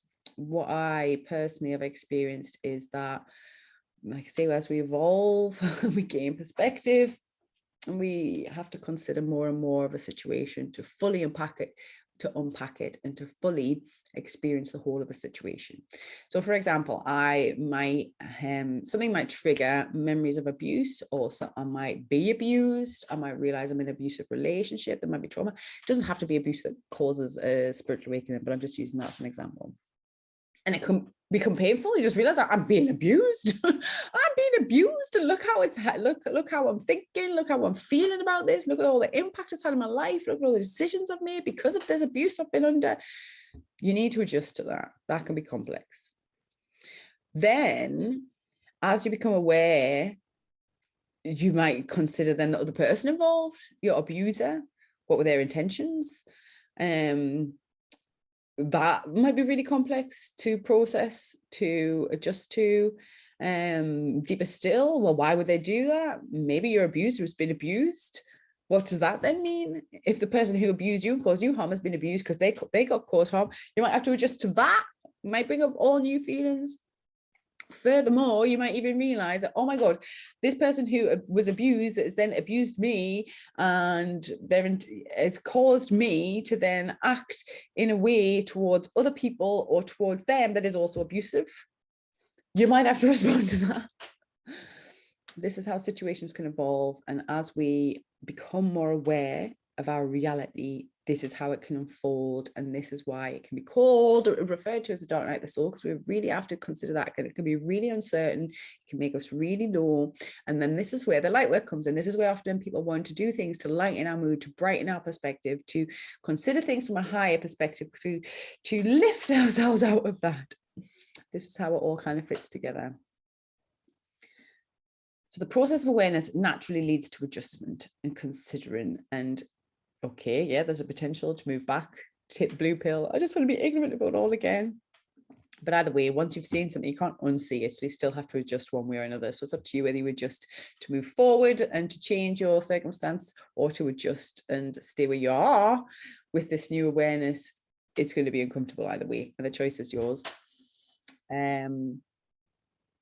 I've kind of talked about how we move with the spiral and archie sequence. As we grow bigger, we double and expand and we get bigger and bigger. But I actually think we also always kind of tend to bring things back into ourselves before we can expand out again. Yes. Like like plants, perennial plants. If you know anything about flowers, there's some flowers like they grow, they bloom, then they start to decay, they go back at the ground over the winter, then the spring they start to grow and bloom, and they'll get even bigger the next year, then they go back into the ground and the decay, and then they come back the next year and they grow and they get even bigger, and then like that. We're just like really big complex plants. That's why you've got to have water. Sorry, silliness. I did warn you. We're always evolving and we're always changing, okay, until the point of death. But actually, what is death but just another change? These big ideas we're trying to go through in a couple of hours of a live. Okay, so considering consciousness, we can create a strategy either consciously or unconsciously. Our bodies will just play out based on our previous conditioning. That will be our unconscious. If we want to make a change, we have to do that consciously and then do whatever actions we need to take to direct our bodies with consciousness. If we're doing it consciously, it means that we have a bit more choice, and it makes us more responsible for our actions, although we're still responsible for our actions, even if it's unconscious. It's just we can't reason them. So again, that's another choice to make for you. this is what the life design process is about. So with that, you might ask, when you're considering consciousness, you might be asking questions like, how do I want to respond to this situation? What do I do in response to the situation to get the best outcome that's aligned with my life intention? How do I best refine my response in the situation to gain the most value in my experience? This is some of the questions that a conscious person is going to ask and respond to. When we make decisions from a new perspective, we might have to let go, very, very likely have to let go of our previous justifications. And justifications are created by our ego that I was telling you about at the beginning, this persona that we create, and we justify. Anytime we make a decision, we'll justify it. I talk about this a lot more in the Mind Live. So if this is something that sparks in you, you might want to look at that. But for example, that's why it's really hard to give up on something we've chosen to do. Like if you buy something or if you've justified an addiction, it can be really hard to give it up because it kind of becomes a fixed point in ourselves, and we have to actually let go of that fixed point. But that fixed point could potentially hold a lot of things in place. So it might cause a bit of an unraveling in and of itself.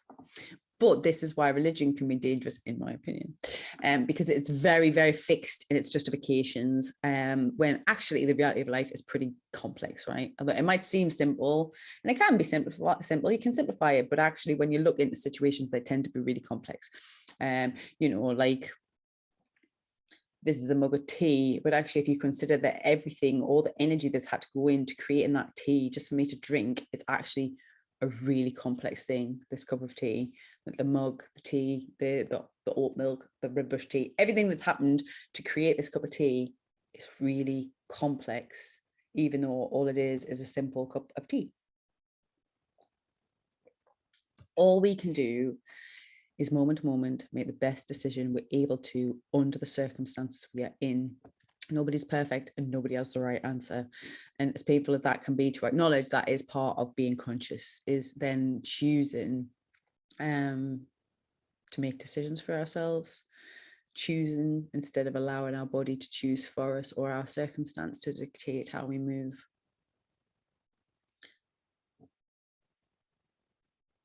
Now, your justifications, I'm skimming a little bit because you can read it. Your justifications become your beliefs, and your beliefs are what we understand and consciously accept to be true. And our beliefs shape our reality. Our beliefs can become limiting and be restrictive. They can also dictate, you know, massive big aspects of our life. They create the boundaries of our mind.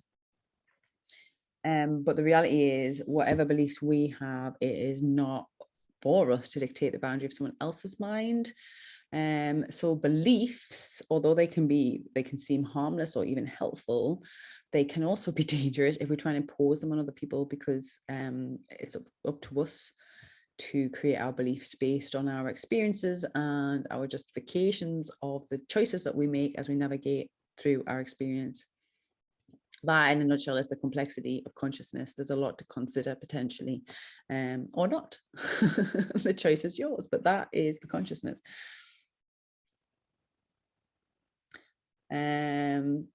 This is where like faith comes in as well. So if you have a belief in God or a higher intelligence or whatever it is, it can be supportive to you, but also depends on what attachments you have got in relation to that belief of God. So if you believe that God wrote the Bible, for example, or another book like Allah wrote, or Allah channeled through Muhammad, the Quran, if you believe that, and that book is the source of all knowledge, that is going to really restrict what you allow into your life, right? So your beliefs can really, and the beliefs and the things you attach to the beliefs and the justifications you make in order to believe that can really restrict your life or your spiritual path, and that can be of benefit or not, and that's for you to decide. I'm going to skip a little bit of this because you can read a little bit. Consciousness is flexible as it moves with us and as it flows with us. What we're conscious of in 1 minute might be very different to what we're conscious of in the next. What we're conscious of when we're 5 is going to be very different to what we're conscious of when we're 25, and again when we're 50.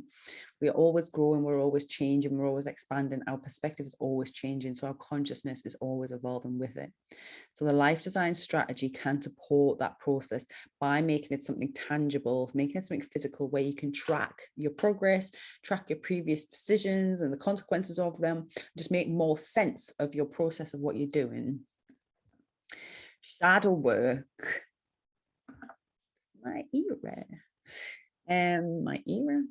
My area. Okay, our body is programmed through our DNA. It comes from our mother and father physically through the egg and the sperm and how we are birthed and created in the world. Our shadow is created through how our mind is programmed via our experiences, especially our early experiences or education as children, our primal evolution and drive. So like how we've evolved. These are all things that we're unconscious of. Our deep drives, you know, the way there's nothing consciously telling my heart to beat or telling me to breathe. I'm doing it unconsciously. No matter how conscious I am, I can choose my breathing. And I could probably really, really focus and change my heartbeat. But most of the time we're not doing that consciously. And it takes a lot of effort and concentration and practice potentially to do that consciously. We create our experience based on how we interpret signals from our body. That will be our emotions and the feelings that we have will generally respond and navigate through that. Often it's unconscious. When we're, you know, especially like I say, we're just born, these things happen to us, we're programmed, and then as children we just start acting it out and we do it without question. We just do things, we live, we just do things, because it takes a lot less energy to be unconscious. It takes a lot less brain energy, physical energy to just go into our autopilot and just do things. But actually what we do is, when we do that, is we lose the complexity of life. We can lose some of the meaning. When, like I say, we don't have that direction, we're just going with the flow, which can, if it's a conscious choice, can be a benefit, but it can lead us into situations that aren't particularly good for us, that we didn't really want or need. We can be manipulated by other people. It can just have a ripple effect. Like I say, not making a decision also has a consequence. When we, so this is where we can end up lead into a crisis point where we end up getting called into a spiritual awakening. And that call is to become conscious, to become more conscious of what we're doing and to choose whether we're going to make a choice to do something differently or carry on as we have been. The process of making the unconscious conscious is shadow work. So shadow work is bringing into awareness what was in the dark, what was behind us, what we need to turn, make an effort to see. The best way I like to describe it, oh, you can see a shadow now, which is great. So this light is coming straight on at me, right? So my awareness is all on the front, but actually behind me, there's a shadow cast on the wall, right? But my entire back is in shadow effectively. The light's not hitting it, it's in the darkness. If I want to become aware of that shadow, I have to either reflect, so see a reflection, or a projection. I have to project onto something, which is the externalizing process that I'll talk about. So like externalizing something is we're projecting our enlightenment onto something so we can see it reflected back to us, or like on a screen. So I can see my shadow there because it's being projected and reflected back to me. I can turn and notice my shadow. Very hard for me to actually see what is in shadow behind me. That's why part of us is always in shadow. That's always unconscious, because we can't see what's behind us. If we're always just moving forward and looking towards the light, we can't see the effect of the shadow behind us. And that can be the danger of light work. Sometimes we're just looking in one direction. We're not really paying attention into the wake of what goes behind us. And again, that's a choice. Maybe you want to choose to do that. I don't care what happens to what goes on behind me. I don't care what happens to the effect of other people or what effect I have as I move through the world. That's your choice. Personally, I do care. I do care a little bit. You know, I like to consider that. But that's just the choice that I've made for my spiritual path. I just talked about a lot of that. Very often the reality of shadow work is trying to change our patterns, our beliefs, our behaviors, what repeats when we go into you know, autopilot, and that is our previous conditioning and things. And that can be complex. It takes a lot to take control of your body, your mind, to practice something new. And to even maintain that, we can practice a new skill, and if we're not doing it all the time, we just forget about it, right? It can take a lot of consciousness, takes effort, and shadow work. So consciously then choosing to change the shadow, or to change our unconscious, to change those habits, that's a lot of work, and that's why a lot of people avoid it. I kind of covered a bit of this, I think. Yeah, as we move through life, so our feelings, how we emotionally respond, help us navigate through life. If we ignore that, if we're unconscious of it, we are not necessarily making fully choices aligned with what help us feel better. Take control of it and consciously aligning with what help us feel better, that might take a lot of effort. We might have to put the effort in order to create that as a habit, so our life becomes generally more comfortable in a destination that we choose. And that is the benefit of shadow work. That's why you put in the effort, because you might end up in a destination that you choose in a nicer environment with easier habits that stop you from either harming yourself or harming other people and having to deal with the consequences of that. Little note here, I cover more about shadow work and body work in the Mind Live. Well, yeah, I cover about shadow work in the Mind System Live and body work in the Body System Live. So if you're really interested in this, I really do recommend that you just watch all of them, absorb it in, take the information in, and then reflect it back through your life design process of what you might want to consider, what works for you, what you feel is relevant, what you don't feel is relevant. Get your head around what a life design actually is and the benefits of it before committing to it. Then commit to this process, and then you'll realize just how much control we can have over our lives, but then also how much energy and dedication and commitment that might take. Everything is holistic. One thing we do will affect another. If we make a change in our spiritual life, it's going to affect our mental health. If we make that change in our mental health, it's going to affect our physical health. If we're going to start to prioritize our physical health, it's going to affect our emotions, how we feel, and that's going to change how we dictate. And do we want to respond to create a new direction in our life and a different path? It all links. This is why considering ourselves in a holistic way is beneficial. Does that make sense? Yes. Ooh, we're in a new section. Okay. I'm going to have a little swig of tea. If there's any questions or anything.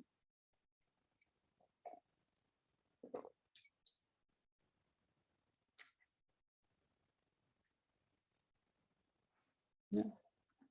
Okay. Right, we're going to go into, there's 2 more sections. One of them I've just done for this, that I am potentially going to go into a little bit more detail later, because I'm going to be honest, I was trying to make this shorter because some of the other lives, they got really long, and I don't want it to be too overwhelming. It's a lot to consider, especially when it comes to spirituality.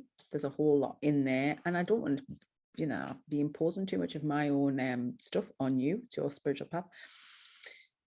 But all that being said, the next section is about my solutions, and I've just done it in list form. I am going to create, sorry, I've got an itchy eye. I am going to create, I'm going to update the resource list for you And I'll add access to that as a PDF so you can look at. And this is just all of the solutions that I've generally found helpful in my holistic healing system. Obviously, some of it will resonate with you, some of it won't, but at least if you've got a list there, it might be make your life a bit easier for you to choose from. Who knows? You might want to do it all yourself. Do it all yourself. It's entirely up to you. This section is just, like I say, it's just for your consideration. It's up to you to choose. I've put them into 7 themes when I was trying to really figure out what kind of themes are involved in committing to a spiritual path. These are the themes that I come up with. Surrender. Surrendering to the process. Surrendering to a higher intelligence. Surrendering to your destiny. Surrendering to the fact that you're human.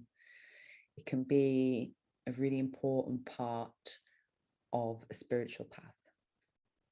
Connection, connecting to different ideas, connecting to life, connecting to yourself, connecting to other people, connecting to nature, being connected and understanding how connected you are to everything that's ever existed and that ever will exist is a big part of the spiritual path. Making observations, being observant, witnessing, being present, being in your experience. Observation is a big part of a spiritual path. Intention. I think I said at the beginning, intention is everything. Knowing your intention, what are you trying to do? What is the point of it? What does it mean to you? Intention is important to a spiritual path. Practice is pretty much in all of them, in mind, body and spirit. Practice is just really important in life. We are machines that operate from our programming, and in order to program something beyond age like 7, we have to practice it. Even before that, really, to learn to walk, you have to practice it, right? Don't know where that came from, but like I say, my brain is slowing down a bit now. But practicing, doing something again and again, doing practices to affirm our faith, to affirm our intentions, to affirm our dedication to the path. It's really important.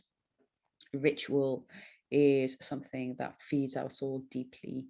I could go off on one about how ritual has been stolen from us in order to detach us from the spiritual aspect of life, but ritual is super, super important.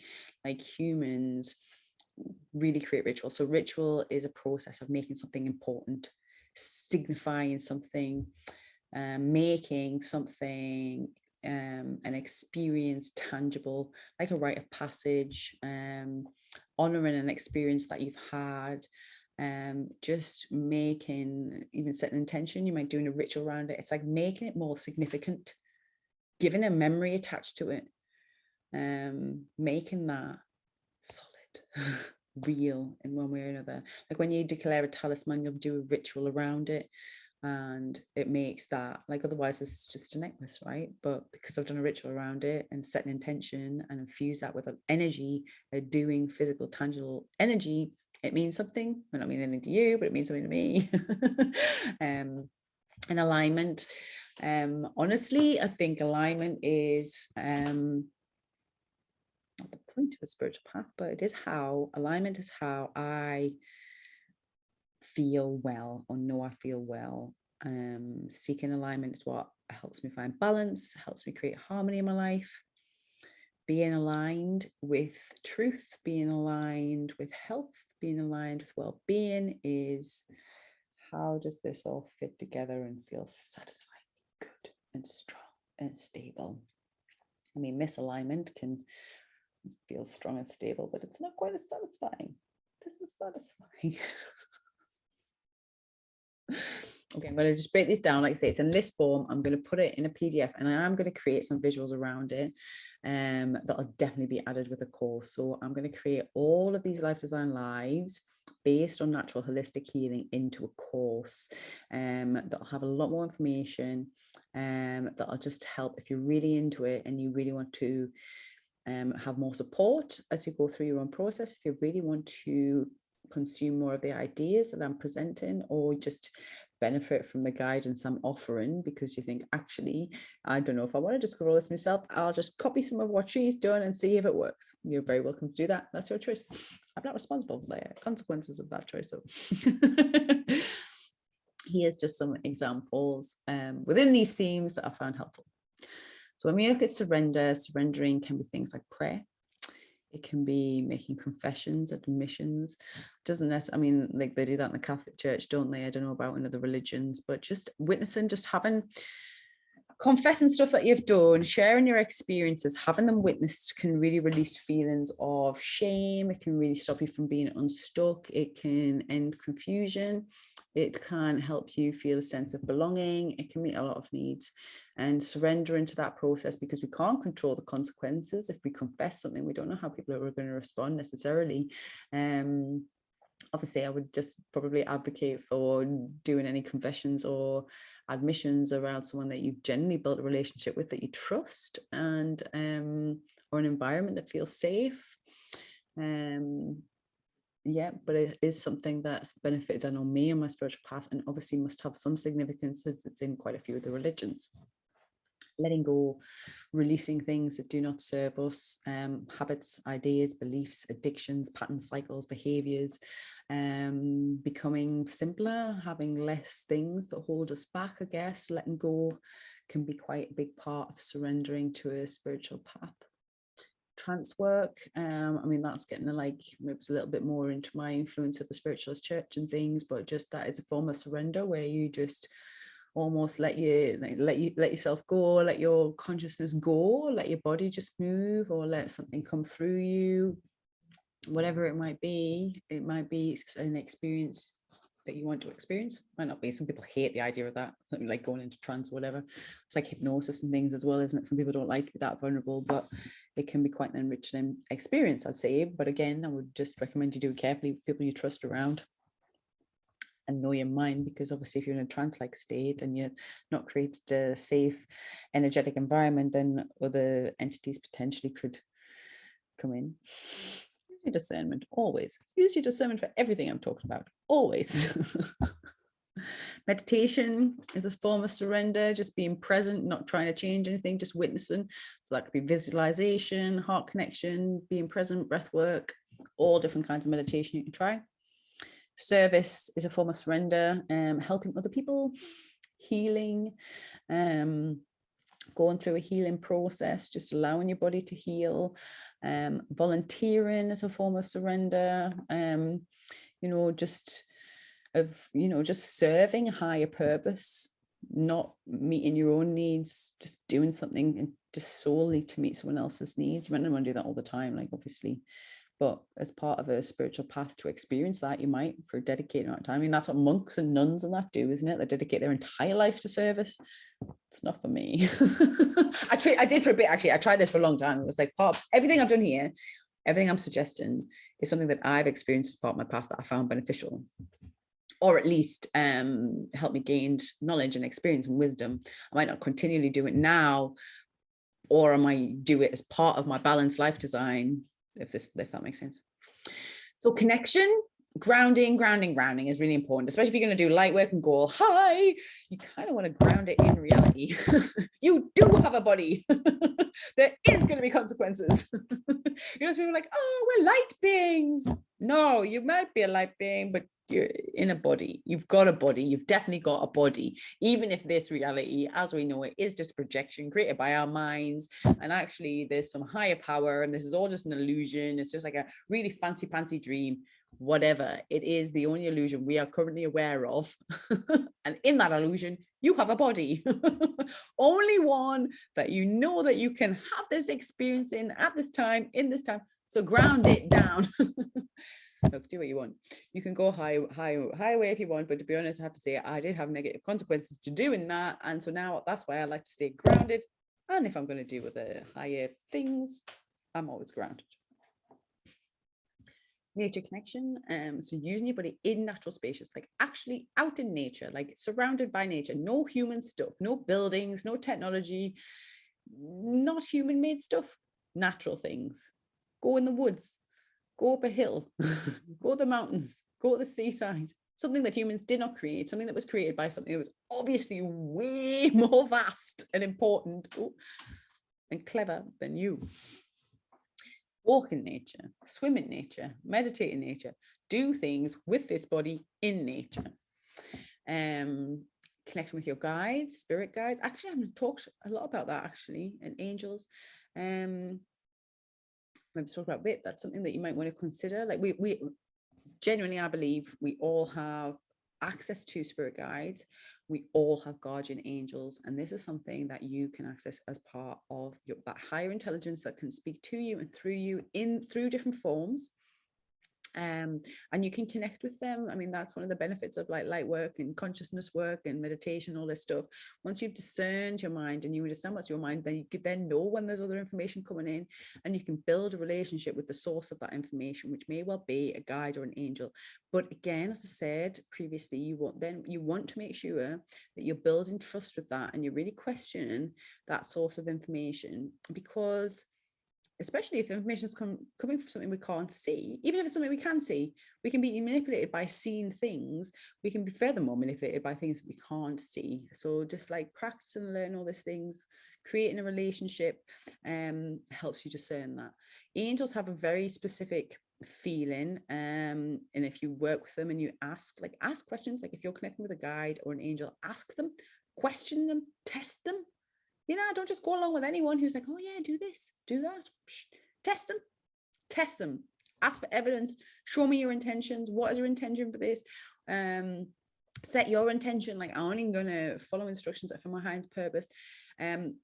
Just as a personal side note, you can call in certain guides and call in certain angels. And personally, I like to work, because I practice middle path, I like to work with archangels, because archangels have had a body and they respect your body, and other light working angels can potentially move you towards light work without grounding you, because they have a different agenda.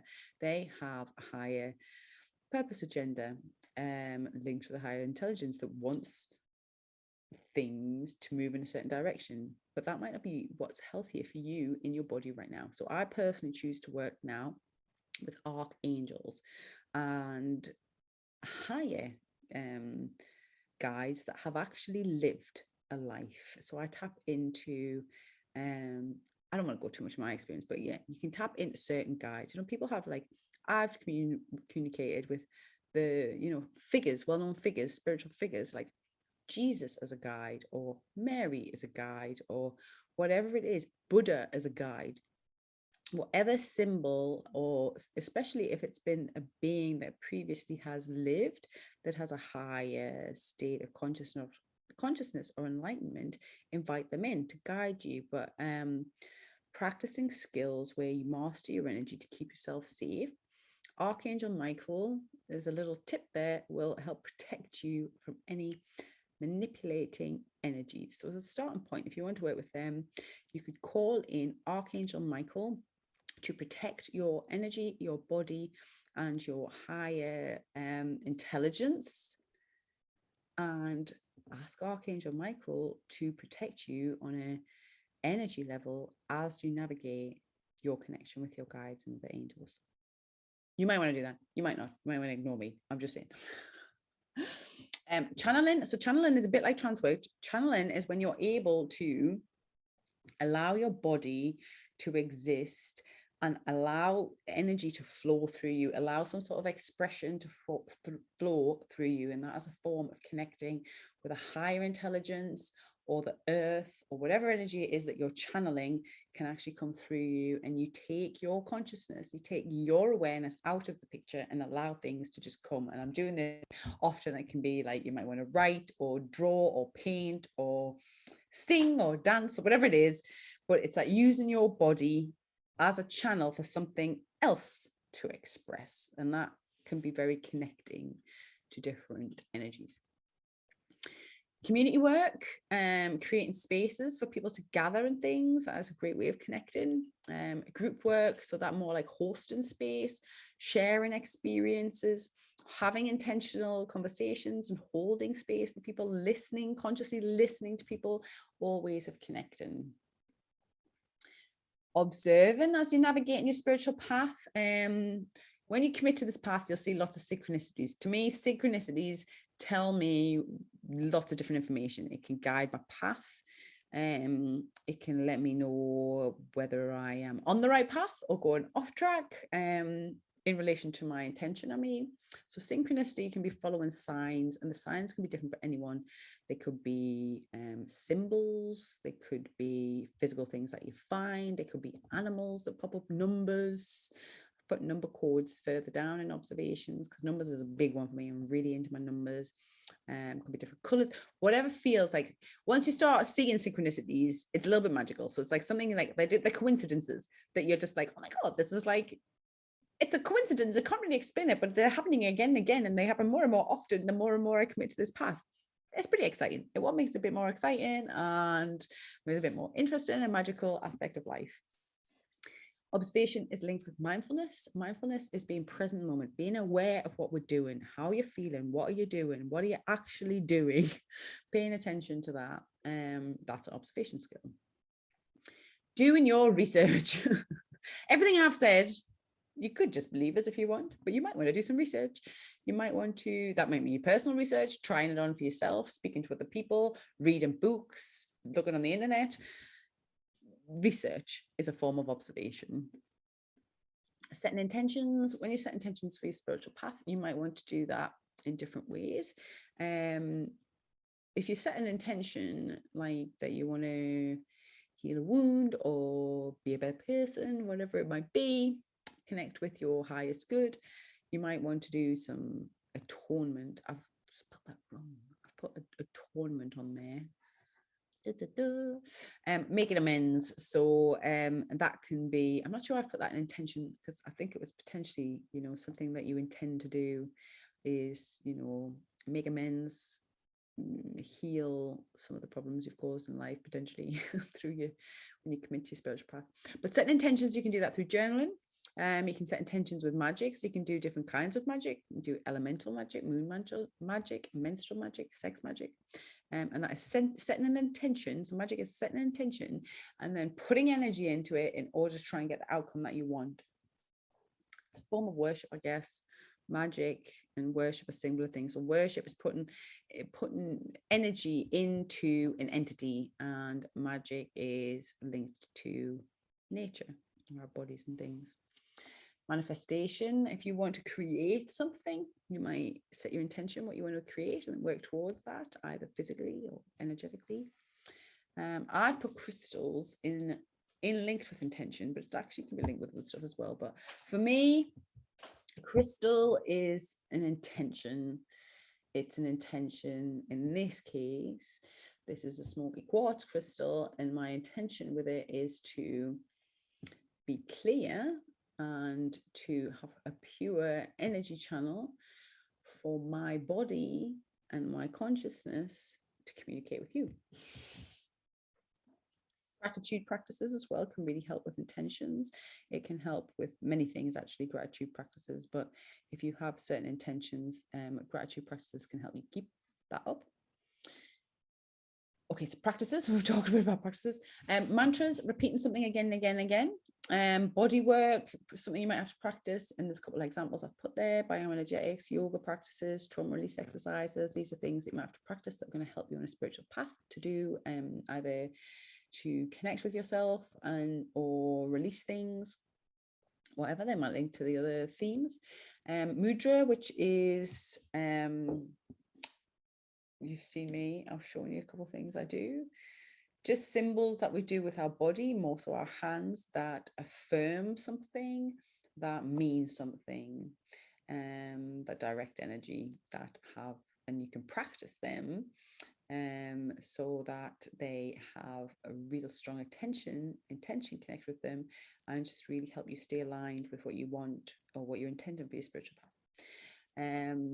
Shadow work is practice, and that you can do shadow work through self-inquiry, through journaling, just becoming aware of yourself through whatever practice you need to do to change whatever it is you want to change through shadow work. Cool. Rituals. I think I talked a bit about rituals. So that's making something important, significant. So you might want to do a magic ritual when around intention setting. creating a talisman, setting a mantra, whatever it is. A ritual might be a pilgrimage or a adventure, something that you do that takes a lot of energy, like a quest. That's why people like travel to places to do pilgrimage, because that takes quite commitment, and you ritualize on something. You're like, this is going to mean that, and so I'm going to do it, and it's really big and it's significant, and now I've done it, and it can never be taken away from us. It's like I've physicalized an intention.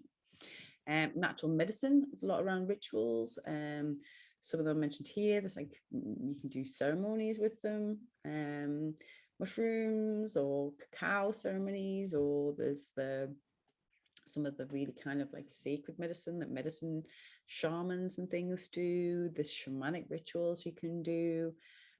Whatever resonates, really. It's just different things that can really help you to physicalize and make an intention significant and tangible as an experience. Alignment work can be around like, so you can align in different ways. Some ways that you can align energetically is through energy work, spiritual healing, chakra balance, and color or light therapies, sound baths, using tarot cards, oracle cards. They can help you to like figure things out, make an intention, set your alignment, following your intuition. Ultimately, alignment is truth seeking. What feels right? What feels right for me? What helps me to feel better, to feel comfortable in my own skin right now, and to feel like this is true. Okay. Summarizing this little section, life design is complex when you take the time to consider all of the complexity of life and the simplicity of it. Coupled with all your basic needs, you will find you're able to adapt much more easily and effectively to your life and experiences with life design. So what you want to do is to figure out your bigger picture. What aligns you with that? What aligns you with your bigger picture? And how am I going to do that? Is your life design. Which experiences do you find helpful, and what do you want more of? You want to consider that as part of your life design. What blocks you? What stops you or holds you back that you can let go of? You might want to consider that.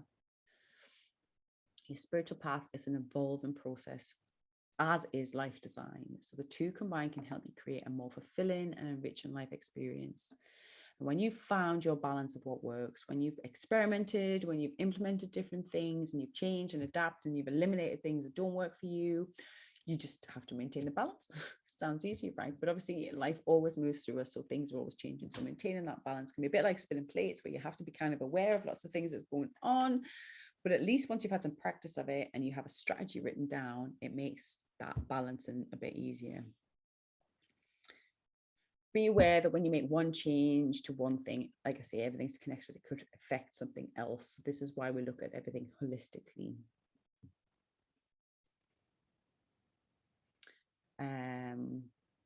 Yay, we're coming to the end. I'm sure you're sick of hearing me talking. Okay. Do I need to, is there any questions or?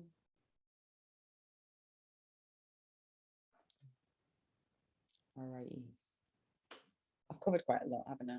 And ultimately, any questions that you have in your spiritual path, you can find yourself. You could connect with your guides to find, or you can practically get in touch. You can message me through Love School, through the chat feature. You can email me. If we're connected on social media, you can message me through that with a direct question. I'm not a chit chatter on social media.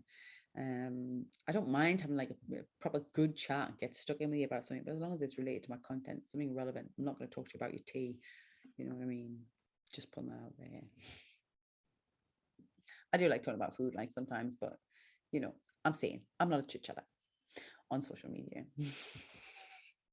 Anyway, summary. Let's summarize life design and today. Life design is an investment. It does take time. It takes experimentation. It takes commitment to the process to get the best out of it. And they're all going to depend on how much, what you get out, you're going to get back. What you put in, you're going to get back out. Okay. And it's up to you how you navigate that.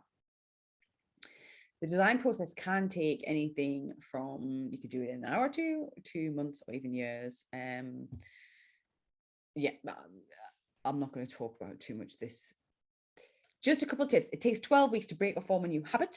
You can completely transform your entire body system in 7 to 10 years. You can change your DNA. It took me about 3 years.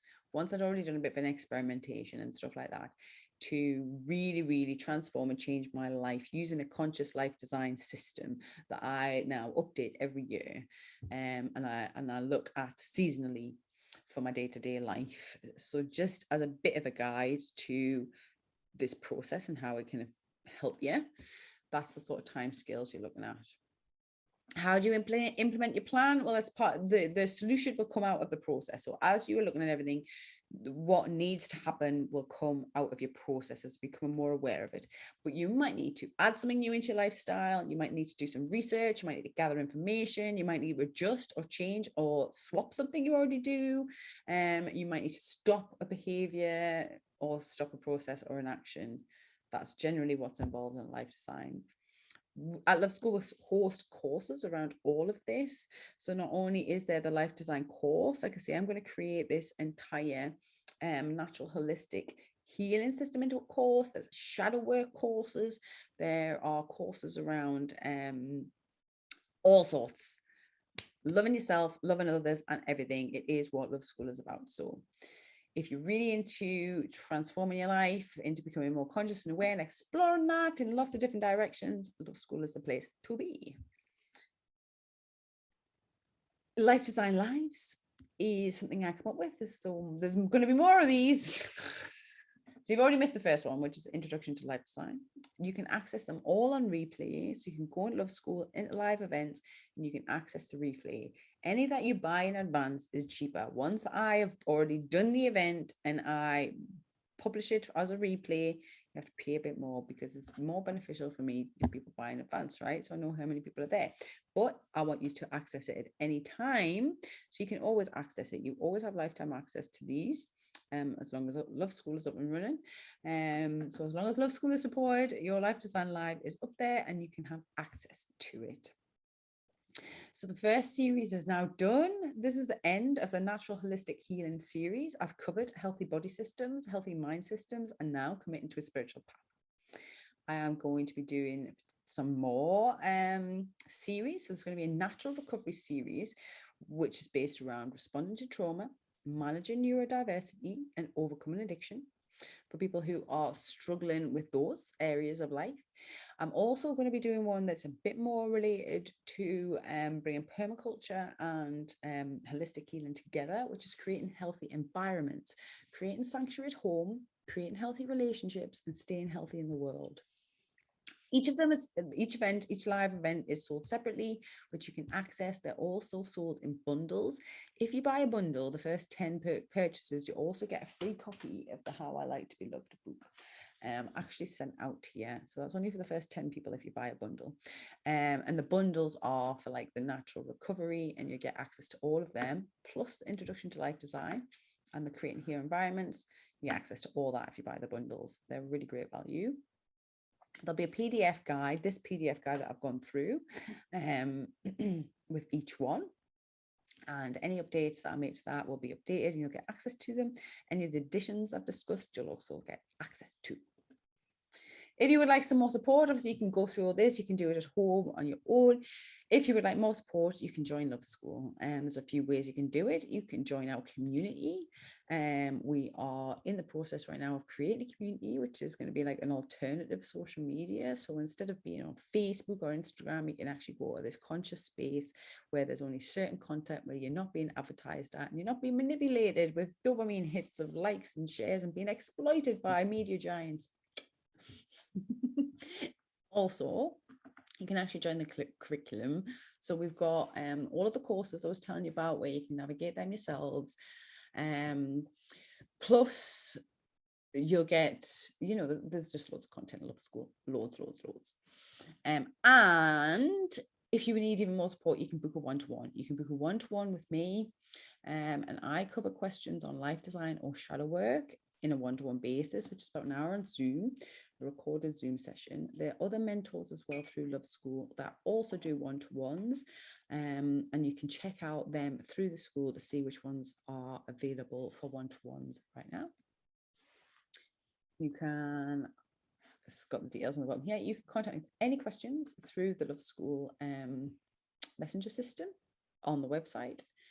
You can contact us through our pages on Instagram and Facebook, and they're all at loveschool.uk. Yay! We're finished. Thank you so much for joining us. Oh, have we got any other questions? Let's see if I had any questions from earlier that I've not covered. There was a question, there was a good question about what's the point? Well, do you know what? It's up to you to find the point. What is the point with committing to a spiritual path? Well, it's entirely up to you. It could be utterly pointless, but you don't know unless you commit to the path, do you? It could be the most beneficial experience of your life. Personally, I think this is why we're here. I think this is why humans exist. This is why we're conscious. So we can explore life in this body that we have. I think it's the only point, personally. It's up for you to decide. No one else can tell you what the point is to life or what the point is to committing to your spiritual path. That's entirely up to you. Yeah.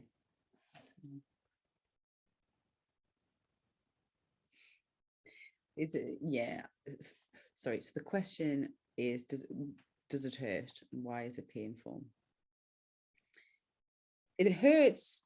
Committing to a spiritual path doesn't hurt us, but the non-physical aspects of life, like our emotions, are varied and vast, and that includes things that we would potentially avoid if we're only ever following what feels good. But until we understand what feels not good, we don't know how to align with what feels better. And like I say, you can spiritual bypass and you don't have to feel any of the negative feelings. I don't think it can be maintained for particularly long. I could be wrong. Speak to more of the spiritual bypasses, but I just think it's to do with the depth of experience, and we can't really appreciate one thing without another. And our emotions are there, our pain is there to guide us and to keep us healthy. And we don't know how to be healthy unless we know how it feels to be unhealthy. And that's just a reality. I mean, you can, like I say, you can always take the blue pill, and I'm not sure if that helps us avoid suffering. It's a different kind of suffering. Maybe it's more like a dull pain than a sharp pain. I don't know. I didn't take the blue pill. But all I can say is I used to be in a lot more pain when I was also confused and emotionally illiterate. The more depth of experience I have, the more understanding I have, the more emotional intelligence I have, the more perspective and broader experience I have, the better my life has become, and the easier it is to navigate and hold space for the pain or any suffering that does come through my experience. Does that help? Okay.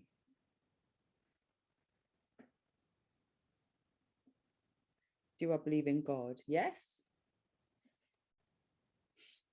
Personally, I do. I do believe in God.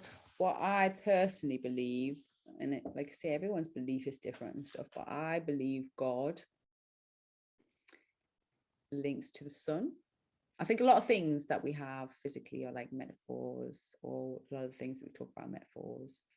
So I talk about light. God is linked with light, our mind, our awareness, our bigger picture, our perspective. God guides us to grow. God is that higher intelligence that wants us to keep going. But I also believe very much in the earth and the wisdom of the earth and the cycle of life and death and decay. And I grow food, so I understand that without compost, without things dying, you can't grow more food. So I actually, although I do believe in God, I very much believe in the importance of our physical reality. I believe in a lot of kind of dualistic ideas that we are infinitely important as individuals, and that our individual life is of course important to us, but then that we're also part of a collective, a massive collective of the universe and a massive collective of humanity. That means that actually we're also pretty insignificant, and it's up to you what you do with your life, isn't it? You can choose to believe you're insignificant and not make it important, and that might be nice, might be good. You can try and make it more significant and believe you are important. I've got Gemini in my charts. I see the dualistic in everything. I've considered all sides of everything, and I've found a comfortable space where that isn't uncomfortable for me. I don't follow any religion. I use the word God as the gift of divinity, which is that higher intelligence, but I don't necessarily believe in like God, like a person in the clouds that tell us how we should live. I do think that there is, I've created boundaries for my life that I wouldn't want to cross now, and I would hold them boundaries very firmly because they're important to me after everything I've experienced, to keep me feeling well and safe and to welcome a certain kind of experience. And I would prefer to experience the consequences of living within that boundary personally, but I don't follow any religion or dogma. I have managed to do that through my own process. But it's for everyone to decide for themselves, isn't it? If they believe in a God, or if they want to follow a particular dogma or a prescribed path. It's all part of the journey. Okay, we're good. Any questions about life design? If you do have questions about life design, because I didn't cover it massively in this live, like I say, I would advise investing in the Life Design Live, or message me and I'll be willing to answer some questions as best I can in a message form if I'm able. Okay. Right, I'm tired. Thank you so much for joining us. I trust that this has been beneficial, and God bless you on your spiritual path. Take care. Bye.